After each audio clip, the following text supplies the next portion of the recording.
The Jake Asman Show will begin shortly. Thanks to all these great Patreon members who help support the show. Get your super chats ready. Jake will be here in just a moment. If you love the New York Jets, this is the place to be.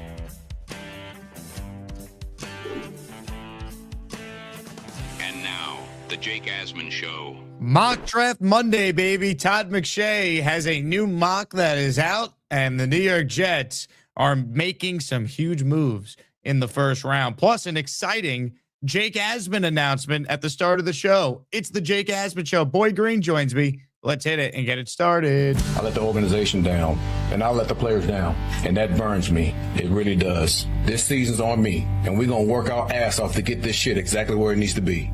A new chapter for the Jets has started. Aaron Glenn and Darren Muji are tasked with shaping the future of this franchise. Will they be the ones to finally get it right? We will be here for every step of the journey on the Jake Asman Show, breaking down all the storylines, every game, and everything in between. Please subscribe and hit the like button below. Super chats, baby. Cut the line. The Jake Asman Show starts right now. Here we go, Jet fans. Welcome in, everybody. Hit the thumbs up button. Make sure you are subscribed to the channel. As always, we are presented by FanDuel Sportsbook. Patreon.com/Jake Asman Show is how you become a Patreon member. That's right. Get your name added to the countdown ticker. Join our private Discord. Discounts in the merch store year-round. Find out about exclusive events and much more. If you're a Patreon user, you already know what I'm about to announce. But tomorrow on Vice TV, tune in to the show Don't Call It a Comeback that will feature a full-on documentary of the 2000 Monday Night Miracle. That's right. Here's the trailer. I was featured in it, and take a look. It's prime time, so that's when you want to play your best game.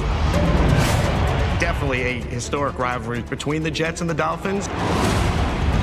It's like, damn, dude, you know, what the hell's going on? We were down 30-7. The fans left the stadium. I think that's where you get to see what you're made of and what your team is made of. Don't Call It a Comeback. New episode next Tuesday at 9 p.m. only on Vice TV.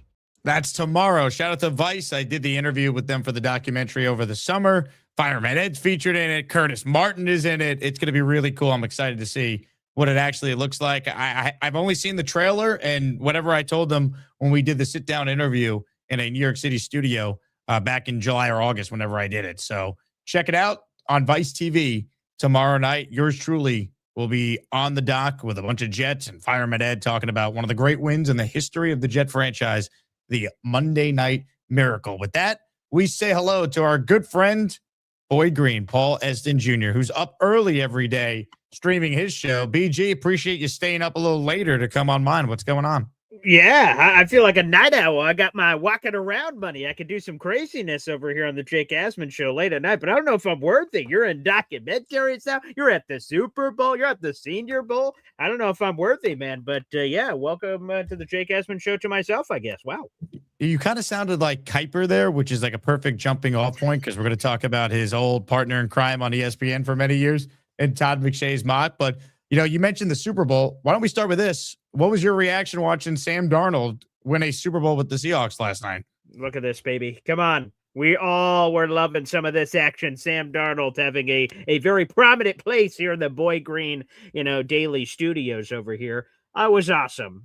Every piece of it. For him to get to beat the Patriots for the first time in his career, I wasn't aware of that till your buddy Rich Cimini shared that nugget out that he had been 0-4 historically against New England until he got this shot, this opportunity. And awesome to kick the Patriots' ass, for Sam Darnold to get the Super Bowl. I mean, it was magical. And I know a lot of people were sort of, giving crap to Darnold for his performance in the game. I don't know. I thought he was tough. I thought he had some tight window throws. I thought he did everything that he had to do to win the game. He took care of the football, which everyone has clowned him for since USC, man. And look at the playoff run. He didn't have a single interception in the entire playoffs, man. So Sam Darnold, build a statue for the guy. It's Sammy time, and it's his world. We're just living in it. Nice to see the Patriots just get destroyed as well. I mean, it's an awesome thing when that happens. There's nothing quite like it. It really is just gorgeous, beautiful, if you will. Your tweet, even right in the middle of the game, I saw it when you have that feeling like, oh boy, right? Seahawks should be scoring touchdowns. The red zone defense give New England a lot of credit, and all of a sudden you're like, damn, this is much closer of a game than it should be right now. Like, is it going to be? Oh, just kidding. It's Derake Maye, not Tom Brady over there. So yes, your tweet gave me a good old chortle there, Jake Asman. Yes. Well, when New England scored their first touchdown, and I'm thinking, oh boy, here we go, because as well as Seattle was playing, it's not like the game was insurmountable, completely out of reach. But then you had to remind yourself, it's not Tom Brady on the other side. It's not. It's Drake May, who is not Tom Brady. No one's Tom Brady. So that did calm me down a little bit. And then sure enough, Seattle responded right away, and they are your Super Bowl champions. Now, I mentioned we're sponsored by FanDuel. BG, your reaction to the Jets having the lowest odds on the board, 32nd out of 32 teams, best odds of winning the Super Bowl next year, plus 25,000. So it sounds like I have a chance to make a lot of money, Jake Asman. Woohoo! Let's go. You're saying there's a chance, huh? Yeah. And my kids are screaming from hearing some of those odds, for God's sakes, in the other room. Oh, crickets. Oh, that was some crickets. Oh, so sorry. I see. Tough. So you're not going to be placing a wager on this, Jake, is what you're saying? I will not be. Now, I'll take the bet for you if you want to just pay me money. Oh, cool. Hey, by the way, so you're a big Vegas guy. You got all the Vegas connections out there. Can you put that up one more time? So if you insert however much money, you make how much? So you can explain this all to me, Jake. So if you bet $100, you win $25,000. Okay, Jake, let's get some retirement money, huh? Go to Bermuda, get a Mai Tai, a little pina colada action, perhaps? Man, I'm just saying. If you want to make the bet with me, I'll give you 30,000. I'll give you plus 30,000. Wow. You just send me $100 right now, and if the Jets win the Super Bowl a year from now, I owe you 30 grand. Okay, wow. All right. Well, I mean, with everything you got going on, you got that money in the Asmaniacs account. So nice. Okay, we'll keep that. I was just telling you off air. I had to spend $1,100 on internet at Radio Row. So I mean, I'll take all the money I can get, PG. Comments, questions, super chats, cut the line. Ladies and gentlemen, how about this super chat? Speaking of money, Jets Forever. He is the #1 Chuck Wagon supporter. He just spent $100 to buy the Chuck Wagon. How many raffle tickets? 20 raffle tickets. This does not include a very generous Zelle payment I received earlier to also put towards the Chuck Wagon. So I believe, if my calculations are correct, that everyone who watches the show knows I'm horrific at math. Chuck Wagon already had 80 entries this week, and now we're adding another 20 entries. So, Mr. Chuck Wagon, you are well on your way to having a chance to win a weekly prize in the raffle, which this week features a Nick Mangold signed jersey, a Darrelle Revis signed helmet, and a jersey by each member of the New York Sack Exchange. Jets Forever, #2. You are a legend. This is for you. It's Jets, Jets. I love Fireman Ed, too. Just amazing. Best listeners, man. Jets Forever is desperate to try and get Chuck Wagon to win a raffle prize. FPP would like to send in this super chat and donate it to Indy Jets. And I want to shout out Indy Jets. He was talking to me off air before this show started that he is going through a tough time right now with his voice. So I want to, acknowledge the trials and tribulations that Indy's going through right now. It's why he hasn't called in much since November. But we're thinking about you, Indy Jets. Hope you're doing as well as you possibly could do. And we will make sure that FPP's generous super chat gets Indy Jets in the raffle for 2. All right, a lot to talk about. We will get into the Todd McShay mock draft. But, Paul, I want to start with this.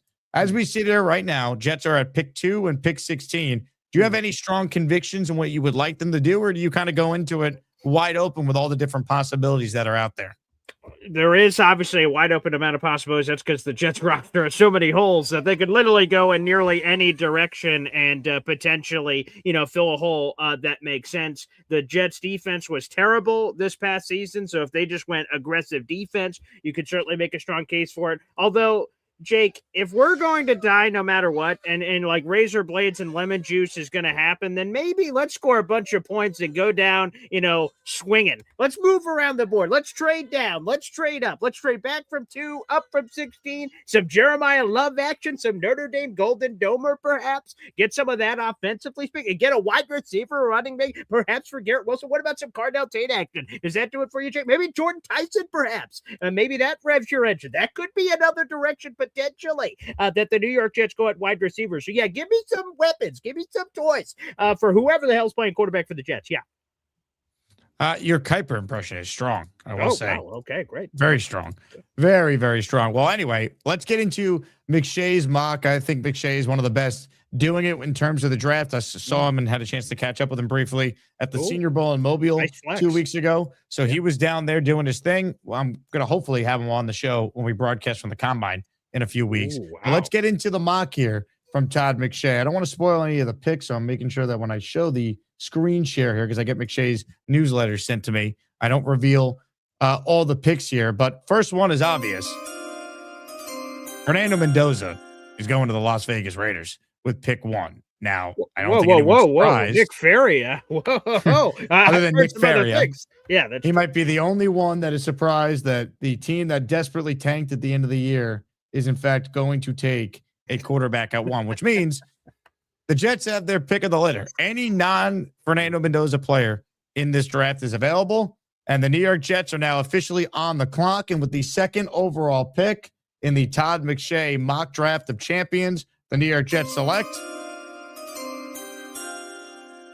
Arvell Reese, the linebacker / edge rusher from the Ohio State. Let's zoom in here and read the description from Mr. McShay. Quote, the Jets have needs everywhere. QB is king among them, but that's not getting solved at pick number 2. Using this selection on the best available player is the only way to go, and Reese is that guy. He is just a one-year starter who burst onto the scene in 2025 after showing flashes of potential in a rotating role in 2024, but he's a uniquely talented 6'4", 245-pounder with elite speed, athleticism, and power for his size. Reese could be destined for an early NFL career arc similar to that of Micah Parsons in Dallas, playing in a hybrid off-ball linebacker / edge role as a rookie before transitioning to edge full-time. Let me just say this, if Arvell Reese is anywhere close to what Micah Parsons has been,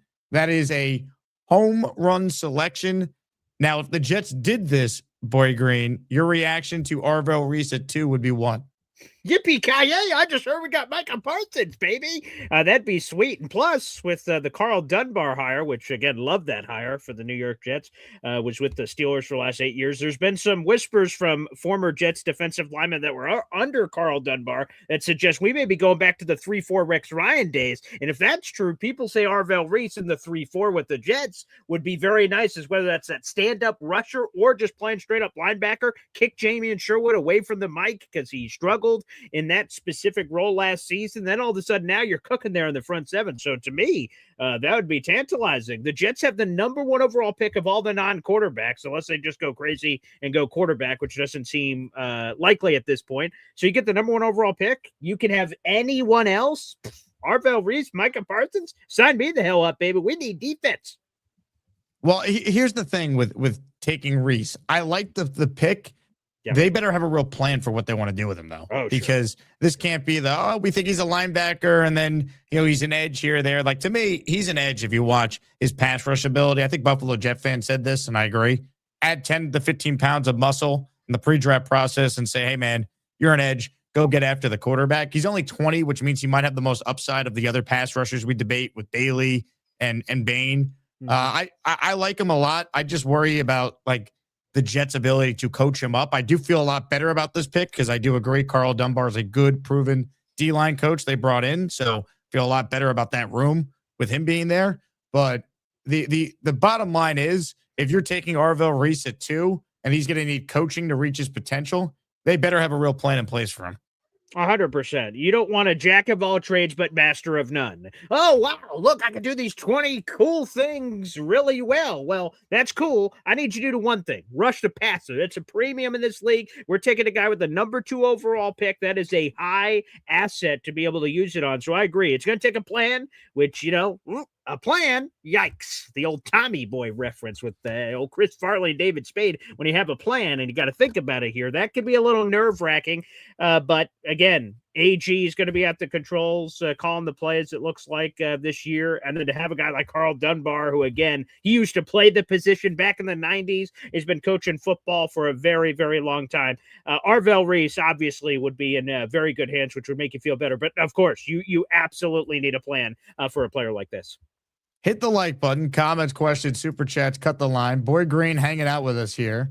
Black Gypsy says, LOL, imagine this is how this guy talks in real life, high and low in simple conversation. I can tell you, I have met Boy Green in person, and this is how he talks in real life. He is a real life cartoon character. He reminds me of my conversations with Adam Shine or Christopher Mad Dog Russo. They are exactly the same on the air as they are off the air. It's not an act. Great company, baby. Oh, that's what I'm talking about.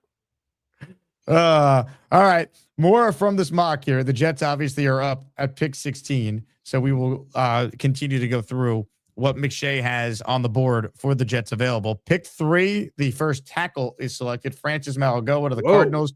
Pick 4, Bailey goes to the Titans in the mock. Pick 5, the Giants going with Caleb Downs. This is a popular receiver spot.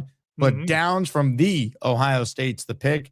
Pick 6, another tackle, Spencer Fano from Utah goes to Cleveland. Pick 7, here's where Ruben Bain ultimately goes to the Commies. Pick 8, running back selection. Jeremiah Love is the selection here. A lot of people think he could go number 9 to the Chiefs. Instead, he's off the board. Number 9 is Carnell Tate, the receiver from the Ohio State. 10, Mansour Delane from LSU, first corner off the board. Second corner off the board, Kermod McCoy to the Dolphins. And 11, pick 12, Akeem Mesidor, Urban Bain's teammate at Miami, to the Cowboys. 13, this is important, Jet fans, Ty Simpson, quarterback from Alabama, to the Rams, and the pick they own from the Atlanta Falcons. So essentially, this is the Rams putting Simpson in a spot where he sits for at least a year, if not 2, behind Matthew Stafford, who already announced coming off the MVP that he just won, that he's going to play for another year. So Simpson, important to note, not there when the Jets pick at 16. Pick 14, Vega Lone from Penn State. Pick 15, one pick in front of the Jets, linebacker Sonny Styles from the Ohio State. So the New York Jets are on the clock now, Boy Green. Do you have a preference with what they would do, knowing Simpson's gone, Sonny Styles is gone, but you could pick anyone that is still available in this mock pick 16? The Jets are on the clock. What would you do? I do, Jake. You probably know this very well, living your life, that when life gives you lemons, you select Makai Lemon, baby. Get me a pack. Can't drop it, so they don't want it.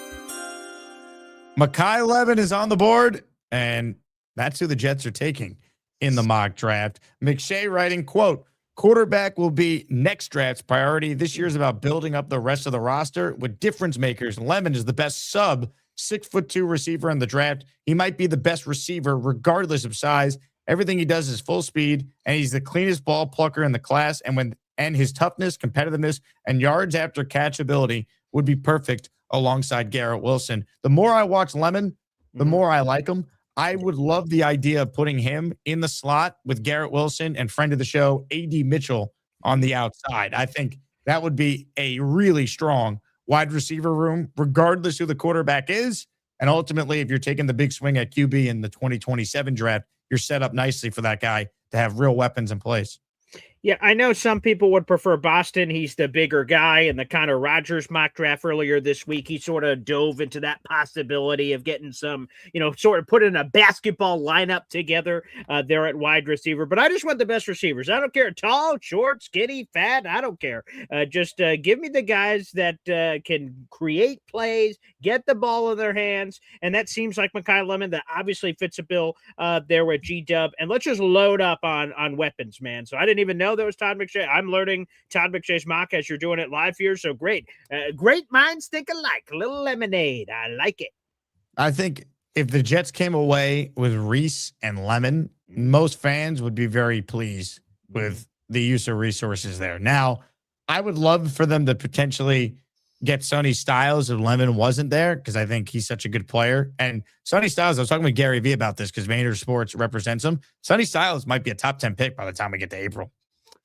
Yeah, it feels that way. On my mock draft this morning, I do an earlier, if it's not early enough, I do 7:30 every day. But on Mondays for the next couple of months, I'm doing my show at 7 a.m. Eastern time because my draft guest does other work with an NFL team, so he can't come on at the same time. So I go early at 7 o'clock, and he had Sonny Styles as the number 2 overall pick to the Jets and said it's sort of that fantasy football conversation. If you're in your draft and you're picking 6 and you love this guy, but he normally goes 10, 11, 12, what do you do? Do you not take him because you're there at 6, but you know by the time you swing back around in the draft, he's not going to be there? Well, then you have no choice. It's about getting your guy. So you just take your guy at 6 and say, you know what, if I catch a little heat for it, so be it. That's my player. So in the same sense of Sonny Styles, he ain't going to be there at 16. So if you're at 2, of course, in a preferred path, you trade back a little and get Sonny Styles. But in our mock draft that we did this morning, there's no trades allowed. So he just said, F it. I'm going Sonny Styles number 2 overall. And by all accounts, he thinks, Drew Beatty told me, he thinks Sonny Styles is arguably the best player in this class. So if you could get that at 2, woo-wee, sign me up. I don't think you could take a linebacker at 2. I understand. Yeah. What about Jeremiah Love? Okay, we're talking about positional value. What about some Jeremiah Love? No, you want to take a running back 2nd overall? Do you love Love? Come on, man. Jeremiah Love's a freak. At number 2, though? Come on. Did you learn anything from the Giants? Saquon Barkley. Yeah, look at him. He won a Super Bowl and had this great RB season. Well, I guess that's true. That's and they didn't even pay him because of positional value. He went to a team that was ready-made. The Jets are not ready-made. Okay, let's trade. Let's move around a little. You would take a running back at 2? That wouldn't be my first choice, but I love Love. I mean, he's an awesome player, but I'm sure you liked what's his name from the Raiders a year ago too, Genty. Oh, Ashton Genty. Ooh, I was intrigued. Sure, yeah, that would have been fun. I mean, you were talking with Rich Samani. I just tweeted it before the show started. I took a lot of notes from your interview with Rich, and then I spoke with Rich a few days before that. So there's some topics I didn't get to Rich that you got to Rich on Sunday during your last New York Game Day show. When you say you take notes, you actually have like a physical notepad and you're taking notes? I do. It says it right here. Rich Samani on the Jake Asman show, Breece Hall tag right there in red ink. So yes, did have a notebook. Do have. I have a notepad as well. These are my notes. Right. Oh wow, what's going on there? New York Game Day, Super Bowl Sunday. Wow, our get schedule. Chris Russo, Rich Samani, Jordan Renan. Wow, look at that list. Good Lord. Yeah. Oh, Booger McFarland. Nice. I saw that at the Super Bowl. There you go. Nice flexing of guests there, Jake. Very nice. I'm a big notes guy, Paul. Oh, okay. Well, we're both notes guys. Okay, nice. Yeah. Big Country checks in. Super chat in the raffle for 2. Let's go, Big Country. My 2 favorite Jet guys to listen to. Glad we all got to see. I believe he means to say, glad we all got to see the Pats get whooped last night. I haven't seen them choke that bad since Aaron Hernandez. 27 is our year. Thanks, guys. Have a good day. I don't know if they choked. I just think Seattle was way better, and Seattle was better coached, better prepared. They're the better team. Like the Pats defense showed up for a while, but their offense had no answers. And Will Campbell and his tiny arms, they didn't have a chance in trying to slow down the Seattle rush. I guess the choke would not just be inside the game, like they had some big lead and choked it away. It's that, everyone criticized the schedule they played, the cupcake schedule. And a lot of Patriots people talked crap like, we'll show you in the Super Bowl, and then choking it from that perspective, having a 17-3 season and not being able to do anything with it. I guess that's it. But yeah, choke probably wouldn't be the word I would use, but I thoroughly enjoyed watching the Patriots absolutely get all the way. It's dangerous, right? You get 2 teams to the Super Bowl. It's any given Sunday, anything can happen. So it's risky. You don't want the Patriots to win the Super Bowl, but I've got to enjoy my life seeing the Patriots get to the Super Bowl a bunch of times and lose. Eagles, Giants a couple of times. Now the Seahawks, phenomenal. So watching them lose the Super Bowl and come away with a big fat 0. Oh, that's great. Did you enjoy a little Bad Bunny at halftime? Sure, my Puerto Rican brother from another mother. How the hell could Bad freaking Bunny? What is that? I saw that video clip when you tweeted that out right when we were getting around halftime. So yes, my Puerto Rican brother from another mother. Yep. Mr. Bunny, or as Chris Russo referred to him as Bugs Bunny today on the radio. That's good. Okay. There you go. Like he's got to be just doing this on purpose at this point. There's just no way a man could mispronounce someone's name that poorly. Yeah. That seems like a bit, but I don't want to challenge, but people think I'm doing a bit all the time. So I did, hey, different strokes, different folks, I guess. No, you are a real and authentic Boy Green. You truly are. Appreciate just like Chris Russo earlier today on radio. You did not belong in the game. And that game was, again, unless you bet all sorts of props, read Chris Russo. I don't know how you stuck with it. And I am not talking about Bugs Bunny at the half either, as I can care less, whatever his name is. You did not. Bugs Bunny at the half. Come on, man. Come on, man. The best.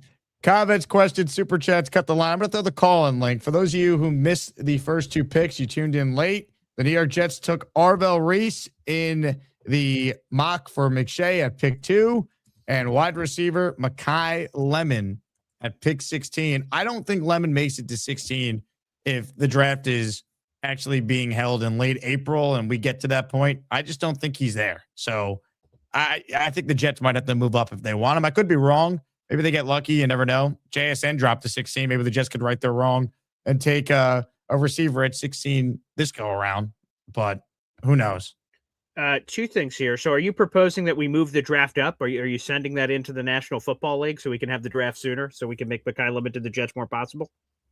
If we do it right now, maybe. But I don't think we're going to be I just think he's going to test off the wall and teams will fall in love with his competitiveness. I mean, Daniel Jeremiah in his mock explained it before that, like, wide receiver slip. Justin Jefferson obviously is a prime example of a super talented receiver that slipped. Now, there's always varying circumstances for any receiver slipping in the draft, but it can happen. It can happen. Hey, we've had all kinds of things in the draft where really talented players fall in the draft. That's why I love pick 33. I don't know if this is a 2-round mock draft for old Todd McShay, but that 33 pick, you could trade it. You could get a first-round player that just falls in your hands. That's one of my favorite assets that the Jets have this offseason. Hit the like button if you're just tuning in. Boy Green is with us here. We're talking all things Jets. Reminder that, of course, we want you to enter the Asmaniac raffle. This week, we have a signed Sack Exchange jersey, a signed Darrelle Revis helmet, and a Nick Mangold autographed jersey by the late, great, legendary Jet. And we didn't do a giveaway on the first show today, so let's do one right now. End of the show, a jersey is up for grabs. You pick the Jet legend you want, and then Namath, Klecko, Martin, Corbett, Revis, Nick Mangold, or Keyshawn Johnson. So gift a membership to enter. If you've already sent in a super chat, you are in the Asmaniac raffle. Make sure you send one that's $10 or higher to qualify, or be the first on the show to gift the membership, and we will put you in. We'll get to your calls coming up. Some other Jet topics I want to get your thoughts on. The Jets have a OC in place, Frank Reich. They have a passing game coordinator in place in Seth Ryan. Your thoughts on those moves, BG, as Aaron Glenn is putting together his offensive staff? Well, first off on Frank Reich, I've explained it in a few places this way. I think he raises the floor of the Jets offense. I think that's what he does. Now, ceiling, we could get into a debate whether or not the Tanner Engstrand of the world would have had this ceiling, this potential, this possibility, perhaps. But Frank, I think, just brings a professional in the room. There's an adult in the room. He's not learning the job. He knows exactly how to be an offensive coordinator. He's been an offensive coordinator before. He's been a quarterback in the league for a long time before he even got into coaching. So I just like that we have an adult in the room. I believe he's going to bring competency to this Jets offense. And quite frankly, after all the years of terrible offenses that we've seen, I think that's refreshing. And when you have this 64-year-old offensive coordinator, I think that allows you to take risks. And Seth Ryan is a risk. Now, it's a cool nostalgic story. I love it. 3 generations of Ryan. You reshared the clip from ESPN with Connie Carberg. And, it was just goo goo gaga. I mean, it was awesome to hear Rex, as a proud papa being on the set was awesome. But Seth obviously is making a seismic jump from assistant tight ends coach to passing game coordinator. But from everything we're hearing on the positive, Ben Johnson gave him a raving review. ESPN's Rich Cimini, in his story, he talked about how he's a little bit of the brainchild Seth Ryan is on some of the Ben Johnson crazy plays we all love. So to have that kind of bright mind under Frank Reich, and Frank Reich's favorite play call in the league is Ben Johnson, I mean, there's a lot of connective tissue here, which makes a lot of sense. So, yeah, I really love the Frank Reich hire, to be honest. And, out of all the offensive coordinator choices we talked about, I think, quite frankly, is one of the better ones we could have had. There's some other news that we must address as well. It broke earlier today. The return of Adam freaking Gase. He's back. Ian Rappaport tweeted, after a 5-year hiatus, Adam Gase returns to coaching in the NFL, joining the Chargers as an assistant focusing on the passing game. The former Jets and Dolphins coach rose in the ranks as a record-setting offensive mind. Now back to his roots in LA. Couple things here. Yes. 1, LOL. 2, when I read someone in the year 2026 refer to Adam Gase as a record-setting offensive mind, I just think of the fact that he would get Peyton Manning his coffee in Denver. But I digress. Okay. Now, here's where I got to call out Rap Sheet, who I got into a shouting match with in Mobile about Aaron Glenn. Good banter, but again, I had to call out Rap Sheet for some of this nonsense, and this is what I'm talking about. Adam Gase has worked with QBs such as Peyton Manning, Jay Cutler, and Sam Darnold, setting records with Manning as OC. Now set to work with Justin Herbert with the Chargers. The idea that anyone could actually tweet this and have no shame whatsoever is stunning. This tweet should say, Adam Gase has worked with QBs such as Peyton Manning, Jay Cutler, and destroyed Sam Darnold. Adam Gase does not get to claim Sam Darnold because he won the Super Bowl last night. Sam Darnold was the ultimate comeback story because he worked with this dope. Oh my God. Have some shame, Ian, please. He worked with Sam Darnold. You don't get to use Sam Darnold like he's a household name. And I took him to task on Twitter over this. What are you doing, man? Destroyed Sam Darnold. Destroyed Sam Darnold. That's what happened. We lived it. We lived through 2-14. Give me a break. So, Jake, bring me inside. This is my first time hearing it. So you and Rappaport got into it at the Senior Bowl? Give it to me. Yeah. I mean, it was all in good fun. We were at the same bar, and I was talking to him about Gase and, some of the, stuff with the Jets. Will Pa and Dylan Terraman were right there. They could vouch for it. And he was like trying to defend Glenn, being like, well, they play hard for him. And I just laughed. And I'm like, no, they didn't. I just went on a whole, rant about all the issues I have. And then I was like, week 8, when you're tweeting, the Jets have fired Aaron Glenn and promoted, Frank Reich to interim coach. Remember this conversation in Mobile? And you laughed. What did he say? Oh, you laughed, you said? Yeah. And then I saw him again at the Super Bowl. Rappaport will be on with us at the Combine in 2 weeks. Cool. You had him on, last year, right? So that's awesome. So we'll have a formal interview set up, not just, hey, you're walking by, you got to come on, Yeah. Oh, yeah, right. Which is good. Again, the Adam Gase thing is nuts. He obviously has not been in the league since he was fired after the 2-14 year with the Jets, where we were tanking for Trevor. Then we ended up with Zach Wilson, and we all know, and which obviously affected the Sam Darnold thing. And oh my God, it was all kinds of the entire world, how everything and all that changed. But the fact that Adam Gase is back, the tweeting of old Rappaport there. And who did I hear this from? Oh, Connor Hughes. Did you get a chance to, you probably didn't because you're so busy for the Super Bowl. I assume you didn't see Jets' final drive today? I have not seen it, no. Okay, so here's the nugget, right? So Connor Hughes and Gase apparently are close. And Connor was on the phone with Gase earlier today. And he was just talking about he's ready to go. He was spending all this time with family over the last couple of years, and that Gase is going to the Chargers under whatever role it is, and that there's a real chance that Mike McDaniel is one and done with the Chargers and goes somewhere else, and that Gase has the direct path to be the offensive coordinator for Justin Herbert. Obviously not this season, but it would be the season after. And I was just like, what in the world? So apparently the Adam Gase story has many more chapters left in it. Connor Hughes was talking about his conversation with him today on Jets Final Drive, and oh my goodness, wow. And Jet fans are clueless. I mean, they're dopes. They don't know anything. This is a really good hire. Gase is a great coach. Okay, Adam Gase is Kyle Shanahan before Kyle Shanahan. Gase is a great coach. Well, what's sad is, to this point, Gase is a better coach than Aaron Glenn. I mean, Adam Gase won 7 games his first year, and Sam Darnold had mono and missed 3 of them. Yeah. That's true. And I don't know if you saw this from Colin, but he recorded the end of the Super Bowl. I ran into this on Instagram, and he was crying because he was right about Sam Darnold. Like, he ended up being right, is what he was like, tearing up. He says, I have to go do the podcast now. It was just all emotional. I'm just like, I don't know. At some of these takes. And I love Colin, but I don't know, man. I don't know. Do you love Colin?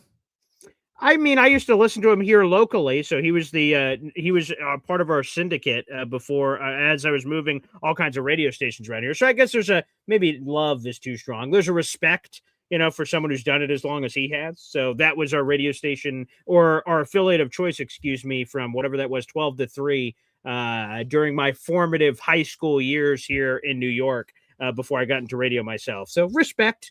Let me do a quick depth chart change on word choice. Yeah, respect. Okay. I see what you did there.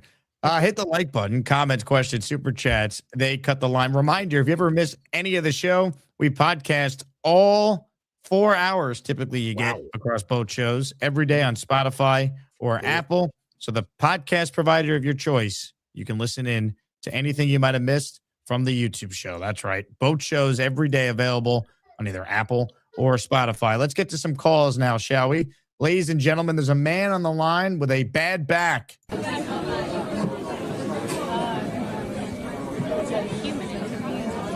it is. Beast? Beast. Stop making your name so long, by the way. No one can see a damn thing. Beast. Is he there? Beast. I thought I saw his head. Nope, not his head. That might be some other solar system. A stuffed animal, maybe. Where are you, Beast? Oh, that's cool. He's got the Jake Asman show gear back there. That's very nice. Yeah, we sent him that. Oh, very nice. I got this email today from Beast. Get me a new back. My back is driving me nuts. As if I could just purchase him a new back. Oh, is that not in the budget, Jake Asman? That is not in the budget. Understood. All right, Beast. Well, we don't have you, but we do have this man instead.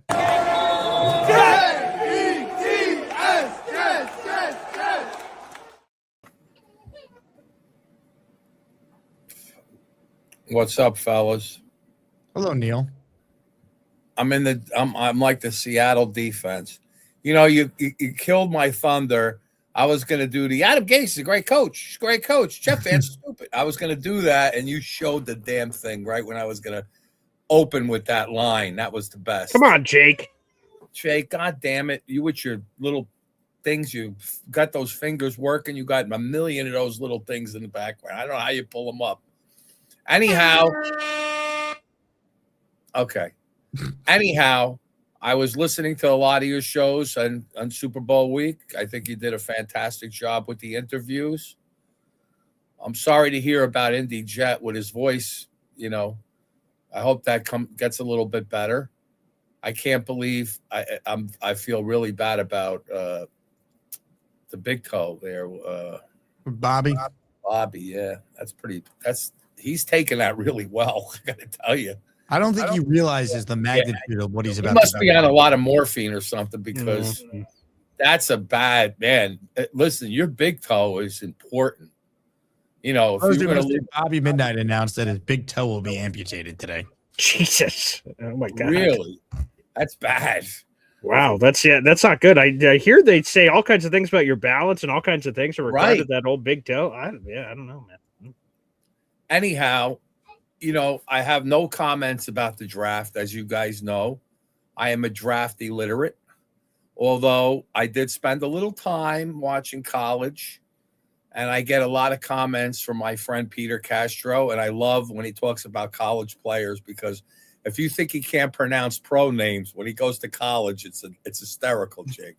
You got to hear him say the names of these guys. It's hysterical. But anyhow, let me ask you guys something. We have Bailey Zappi in our we claim Bailey Zappi, right? Yes, we do have him. Tommy DeVito is on the Patriots. Is he under contract? Let me check for this upcoming season. Let me check. Yeah, let me tell you something.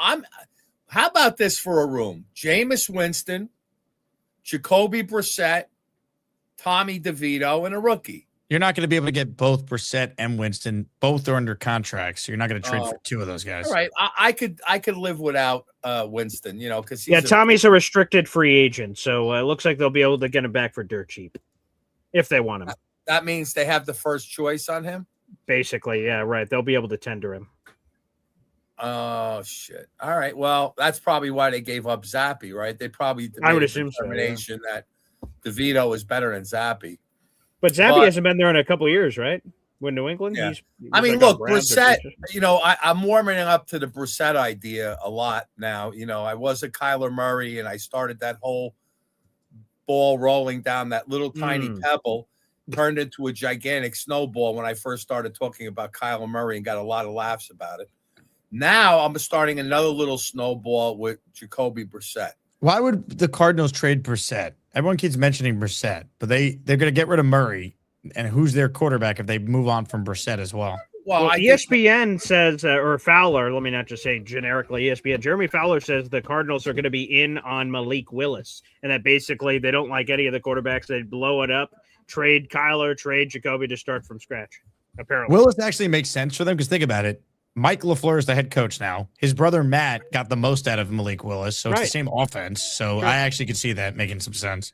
Look, Jake, at the end of the day, he had a great season, but he lost so many games that you really can't excite your fan base by bringing him back, can you? Are you talking about the Jets? Trying something else. The Jets or the Cardinals? The Cardinals. Yeah, look, they got a new coach. I think they'll give up on him. Yeah, I don't know if they'll give up on him though. They might, but what if they can't get Willis? What if Malik Willis goes to the Dolphins? What if we did like a pick swap, 2 for 3? We'll take the 3 pick. We'll give the Cardinals our 2 pick, and give us Brissett for 1 spot on the draft board if they like somebody at number 2 in particular, something like that. So pick 44 and a third, and they give us no, a third for a second. They have the third pick. Right. So we'll swap picks with them. Pick swap second for third, and then just take Jacoby Brissett. That's not a big jump. Well, it depends on which second round pick. Pick 33, no way. No, I think he's talking about the second overall pick for the third overall pick. Yeah, he's talking about a first round swap. The third overall pick. We have no way. No way. To move up 1 spot, is that a big deal? Yeah, that's incredibly valuable. I wouldn't do that. You give up the chance to pick anyone that's not Fernando Mendoza, and you give that to the Cardinals for Jacoby Brissett, some, with all due respect, random veteran. I don't know, man. I thought you were talking about because the Jets don't have a third rounder. You get Arizona's third rounder in exchange for like the Jets' 44th overall pick of round 2, something like that. Look, Jacoby Brissett had 23 touchdowns, 8 interceptions, in like less than 15 games. He's a high-end backup, low-level starter. He's right, he's and not he bad. had his best year with Reich, right, when he was with the Colts. Yeah, right, 2019 or whatever that was. He could be a serviceable quarterback and he just needs a team to perform on, because arguably he's had the shittiest teams he's played for in the last 5 years of any of the bridge quarterbacks, the worst weapons, bad offensive lines, and he survives. He doesn't get hurt. He's only 32. He might have a reclamation. He might turn into a Geno Smith for us towards the back end of his career. I could see that happening, especially with Wright controlling him. I like that idea a lot. I'm onto that a little bit. If they could get Brissett, he logically makes sense. I would want to add another veteran with him, maybe someone younger with some upside that could potentially be in the room, and then you go into the draft at least with 2 guys before you then add to it. Yeah, but you don't think Winston's going to be? Aren't the Giants top heavy? Are they going to keep Winston? Well, yeah, they're going to keep him. Why would they get rid of him? He's a great backup. There's several guys that are there that we could scoop up aside from Brissett, but Brissett. I'd sign Trubisky. I'd sign someone like that. Yeah, I'd sign Trubisky and trade for Brissett and put together a room with like a steady guy, maybe a guy with upside, let him compete. Trubisky's former number 2 pick. Just watch Sam Darnold win a Super Bowl. Let's have a competition, and then we have a rookie behind them that's eventually going to play when the season goes up into tubes. And as far as the quarterback goes in the draft, I don't really think, and we don't really know who the great quarterback is going to be, right? So you have Nussmeier, you have Simpson, you have this guy. There's 4 or 5 Trinidad quarterback. Chambliss, Mendoza, obviously. Yep. I mean, I would say the first 3 picks, we fill the holes we need with the best player available. We get to that 44 number, that's where we pick a quarterback, one of these guys. Wouldn't you say that's a good idea, guys? In other words, wait till the second round pick and pluck one of the quarterbacks that are remaining, rather than just saying, "Oh, I like this guy," or "I'm in love with that guy." Unless one of them in the draft. Look, we still haven't seen the combine. Aren't these guys all going to throw and stuff? I hope so. Right, Jake? They all have things where they put on competitions and they throw for the scouts, right? Yeah, some of them throw, and then some of them throw at their pro days again. Right. Some of them don't That's do how anything. we fell in love with Zach when he threw on the run. People love to say that. The bottom line is they already had their minds made up. They were taking him, and then that day solidified it. But people act like, oh, he made one throw at a pro day, and that's why they took him. It's such a lazy comment people make. Zach Wilson sucked, but it wasn't.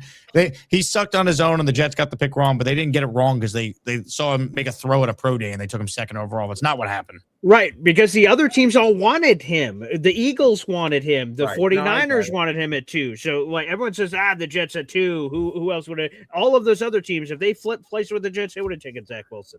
Now, I got a request for the 69 team. The request is this. We have a new job, okay? Peter and I have to go to Seattle, and we have to steal McDonald's defensive playbook. Because since Aaron Glenn's going to be calling the defense, I would like to get his playbook and plop it down in front of that incompetent moron and say, these are the defenses I want you to play with in 2026. And you call the exact same plays that McDonald did this year because his defense was amazing. And let's plug in some players. I mean, you got to realize one thing I have to say about Seattle. Not only was their defense is amazing, but they really, I mean, did they have a lot of Pro Bowlers on that defense for this year? They had a lot of no-namers there. I mean, Woolen was really good as a corner. Yeah, Ernest Jones was good at linebacker. Leonard Williams was really good. Leonard Williams, guys, Leonard Williams didn't do shit yesterday, okay? I think he had Leonard Williams. Come on. He had his best year with the Giants. That was it. He had that 1 year where he got 11 sacks and got a bag of money. I mean, he's in year 11 at this point, but like he's been a very good player. Right. I mean, but Jake, he's not a superstar. He's not a superstar now. I mean, look, their D-line has him with Lawrence and Murphy on it, who was a menace last night. Yeah, Derek Hall was awesome too. Yeah. I got to tell you, that guy number 90, holy shit. My wife said to me, look at the arms on this guy. His arms are bigger than my waist. That guy had, you know what I'm talking about? The guy that came off the field and he was like gigantic arms, the defensive tackle in Seattle. But again, about 91 Murphy. That's what I'm talking about. No, I think it was 90. I think his number almost for sure was 90. A shorter, stout guy, but he had huge arms. But Neil, are you sure that if you guys steal McDonald's playbook, like is it the driver or is it the car? Right? You get a Ferrari and we throw I said it. Me Look, or Jake Asman behind it. Am I driving as well if you get a NASCAR driver behind that thing? Look, I want an exact duplicate. Not only do I want him to steal I don't want the book, but I want him to do a little homework. Okay. Now that he's not going to coach anymore, thank God, and he's not going to run around the field with his dog whistle, maybe he could focus on studying the playbook of McDonald, studying the calls he made all throughout the year.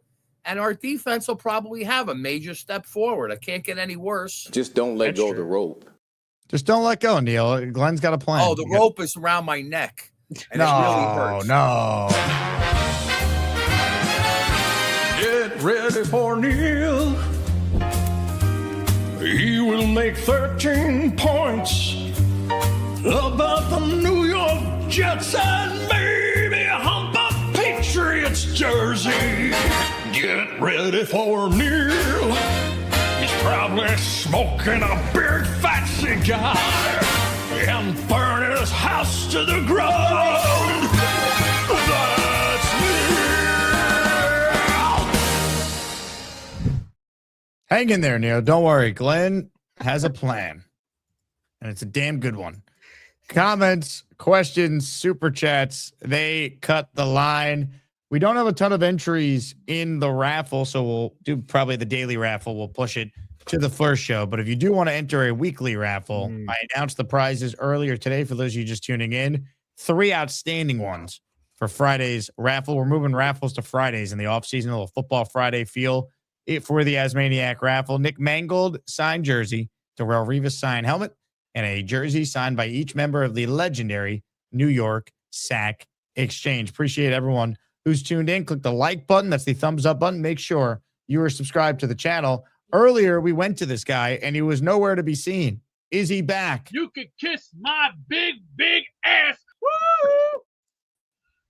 Time to make a sandwich. Time for the one-slice dice. We're going to have fresh chicken cuts. How you doing? With the fresh schmutz, and also right in there, too, look at that green right there. The arugula. Now, remember, guys, not too much arugula, capiche? You put too much on, it'll ruin it.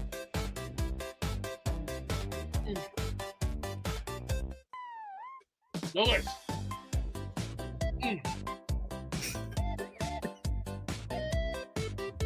Oh, so how's everybody tonight? Hey, Nintendo music, cut it for a second. Bad Bunny, garbage last night. Terrible. What is this? Who is this guy? Bad freaking Bunny. What is that? Good point. I hated Bad Bunny. Trash. I could have put Megadeth on the stage and could have said, how would you like to say for say? I could have put the red on, but last night was so bad. Let me say, congratulations, Lance Arnold. He did what he needed to do, and he succeeded. So, bad faces. You had your fun with your one of the fun man out. But don't worry, we got a lot of time. 6 months, no problem.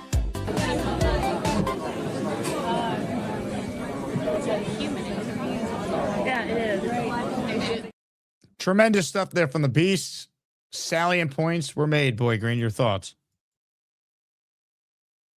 Can't hear your thoughts as your mic is on mute. Yeah, wow. I was trying to gather myself there. That was some great executive sandwich making, for sure. Yeah. Ted says Green Day was awesome. Green Day was awesome. I saw them in concert at at the FanDuel Super Bowl party on Friday, and they are great live. So shout out to Green Day for their performance, and the Counting Crows, by the way. They were great too. Oh, great. Nice. More of your calls right now. Last chance to get in here. We're doing a bit of a shorter show. We didn't start this one till 6 Eastern, so a little late start as I was trying to get caught up on so much work since I've been on the road basically for 2 weeks straight. Ladies and gentlemen, on the line right now is a man where you guess where he's calling from.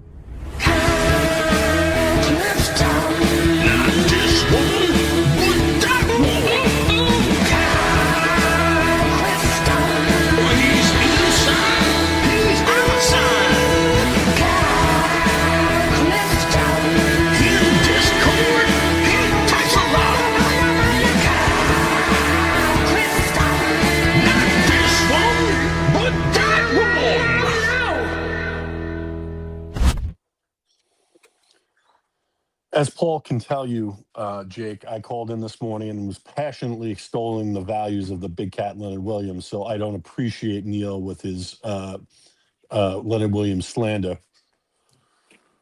He's a good player. He's been a good player for a long time. He just made the Pro Bowl the last 2 years. Yeah, like he's still good. I don't know if he's ever lived up to like what we thought he was going to be at that pick. Like I remember when the Jets took him, I was like, the Jets got the best player in the draft at pick 6 or 5, whenever they took him. But he's had a very good career. He's played in the league for 11 years. Yeah, he has 18 sacks over the last 2 years. I mean, I don't know, man. Yeah, I mean, three-time Pro Bowler and Super Bowl champion. Yeah, he's a decent player. But some of these mocks, man, are driving me a little nuts. Both McShay, who I listen to pretty consistently in the morning on my way in on the commute, and Chad Reuter had one, a 3-rounder he released on NFL.com, and they both had Orville Risa too, and that's driving me crazy because I just don't think that he's a fit for us with what Glenn's going to want to do with some heavier. I think he's going to want to have some heavier ends. And then both of those mocks had the Cardinals taking Malagoa at 3, which Yeah, interesting. to me is crazy because he's a guard.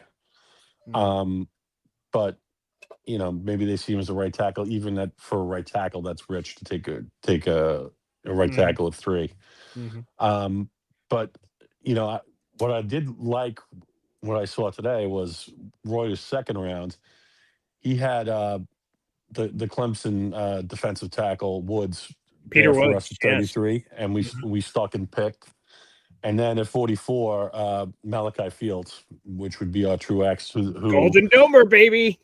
He comped him to Michael Pittman, which high praise at 44 to get Michael Pittman. I think he was a second rounder originally as well. Yeah, he was in the 30s. That's great value.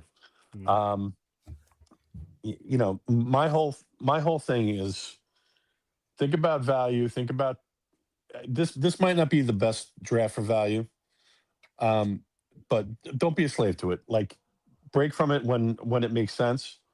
You can't take a running back at 2, though, for example. I'm not going to do that. I wouldn't do that. Who would do that? That's I would run the card up if he's there at 16, though. 16 is a different conversation. And at that point, we'll know what they already did with Brees and have a better idea. Right. But it's like, since this is such a defensive-heavy draft, I love an offensive player, too. And probably Tate is the true X. Think about it this way: who do you think is a better slot, potentially, Garrett or Lemon? Lemon. Garrett. I think Lemon. Really? I think Garrett. It's an interesting question, right? Yeah. Like, because if you do draft Lemon, you're going to keep Garrett back out there on the boundary, probably. Sure. Yeah.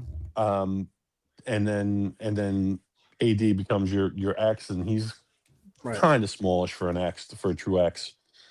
To me, ideally, you have AD as one of the boundary guys. You can get Garrett in the slot, and you can Tate as like your true X would be the way to go. And that's kind of how we have to think about it. What is going to make sense from a team building perspective, right? Get the best non-quarterback offensive player in the draft at 2, and then just take the best player at 16, and then you're off to the races. Because if Simpson does go, I mean, there is a chance that some of these non-premium positions, a Downs or a Love or Sonny Styles, they might be there at 16. Yeah. Even I don't think Malagoa would be there at 16, but if the league views him as a guard, he could be. Like for sure. Somebody always falls. Is what I'm saying, right? And so you don't want any trade up. You want to stick and pick a 2 and 16. Yeah, I mean it's a 20-player first round, man. So like stick. Right? Like, let's move up a little for Love. Let's jump from 16. Boop, boop. Go get Love. We are not in the position to be trading up. We are, in my humble opinion. I don't mind going Come back. On. I respect your football acumen too much to sit here and actually think you believe the Jets, coming off a 3-win season, should be mortgaging any extra picks to move up for a running back.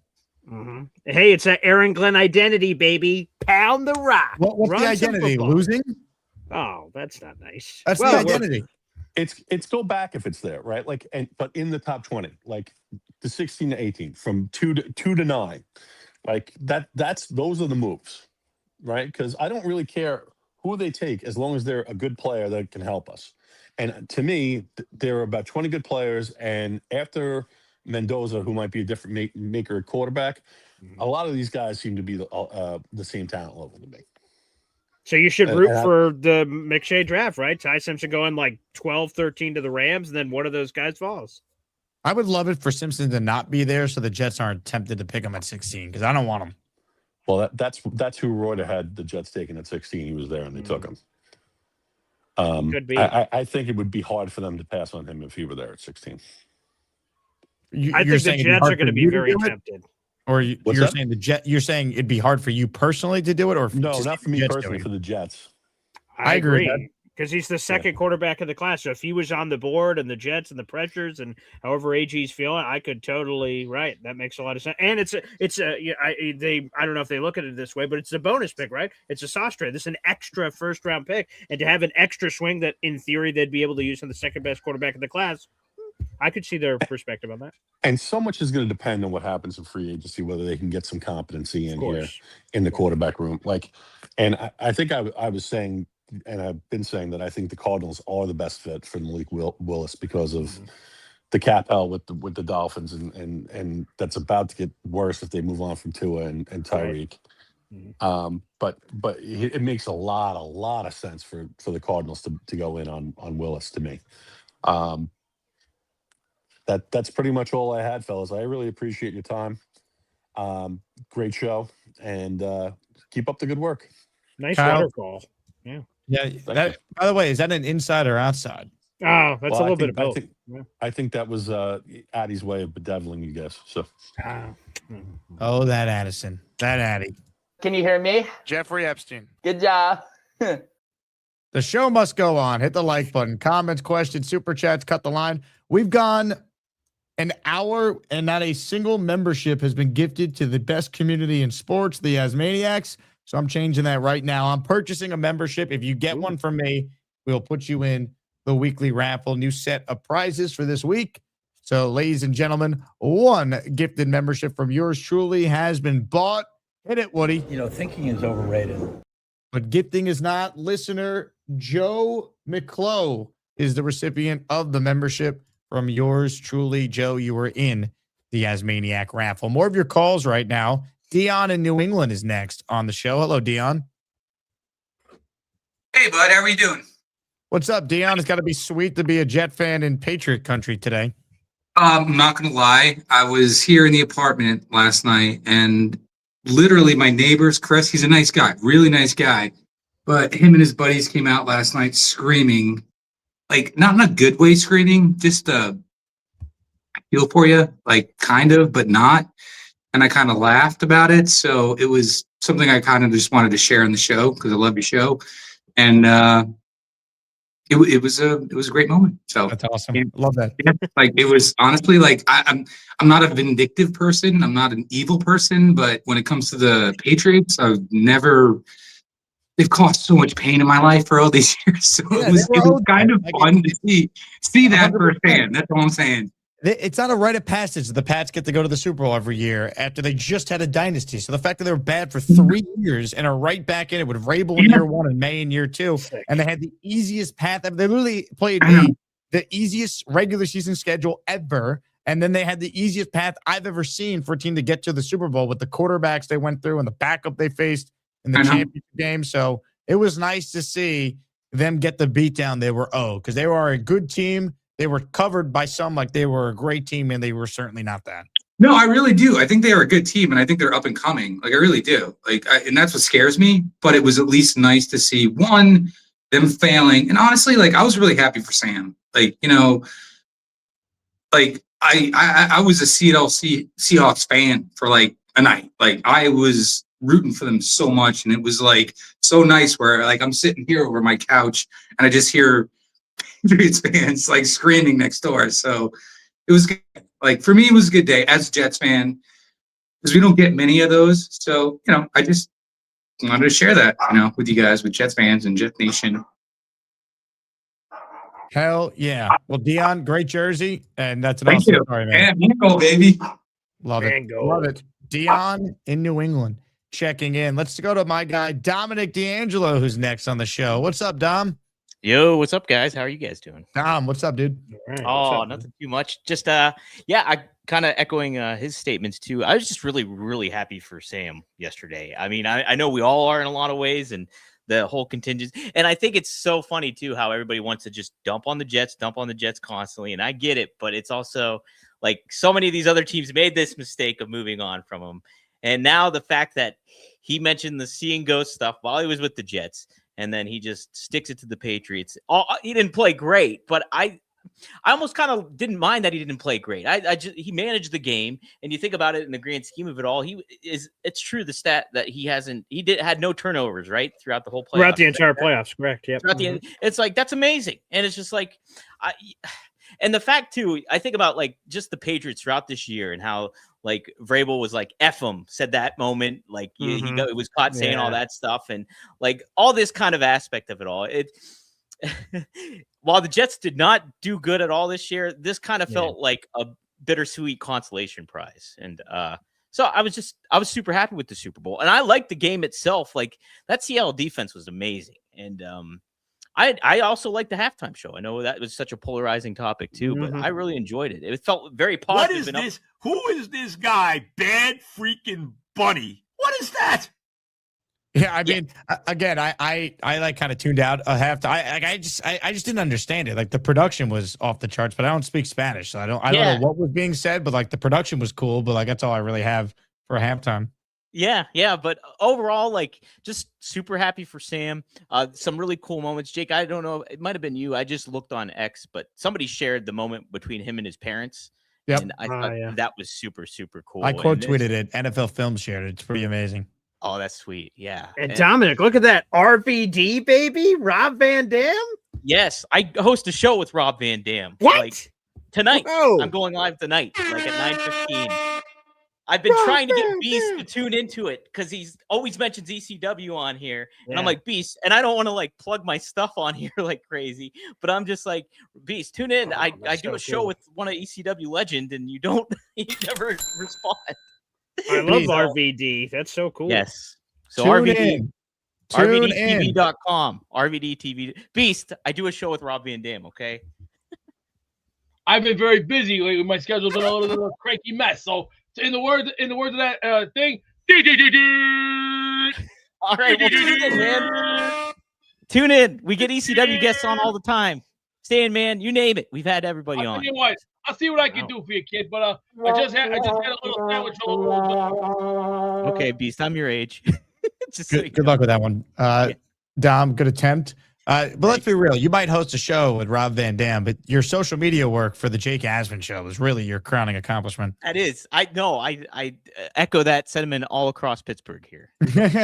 By the way, I got to talk to you about Pittsburgh because we're putting something together for the draft that I can't share details just yet, but things are coming together, and I want you involved, Dom. Well, I'm more than willing to help out. I saw you do all the interviews. I have that experience too. If you need anybody, a man on the street, so to speak, as you said, I'll be more than willing to do that as well. So, how far are you from where the draft actually is being held? I'm right, like seriously, a stone's throw away. I can take a bus there and get there super easy. So that's awesome. I'm like right by downtown, so it's very easy for me. April 24th, baby. The New York Jets will be on the clock.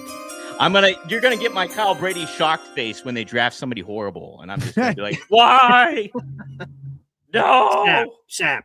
That's what's gonna happen. So I'm prepared for the worst. Well, you have a hell of a show tonight, Dom. I do. Yes, Rob Van Dam, baby. Oh, that's go so get him. cool. Dominic D'Angelo checking in. Love that. Wow, RVD, cool. Matt L. He's the first listener to gift today. How about a 5 spot from Matt?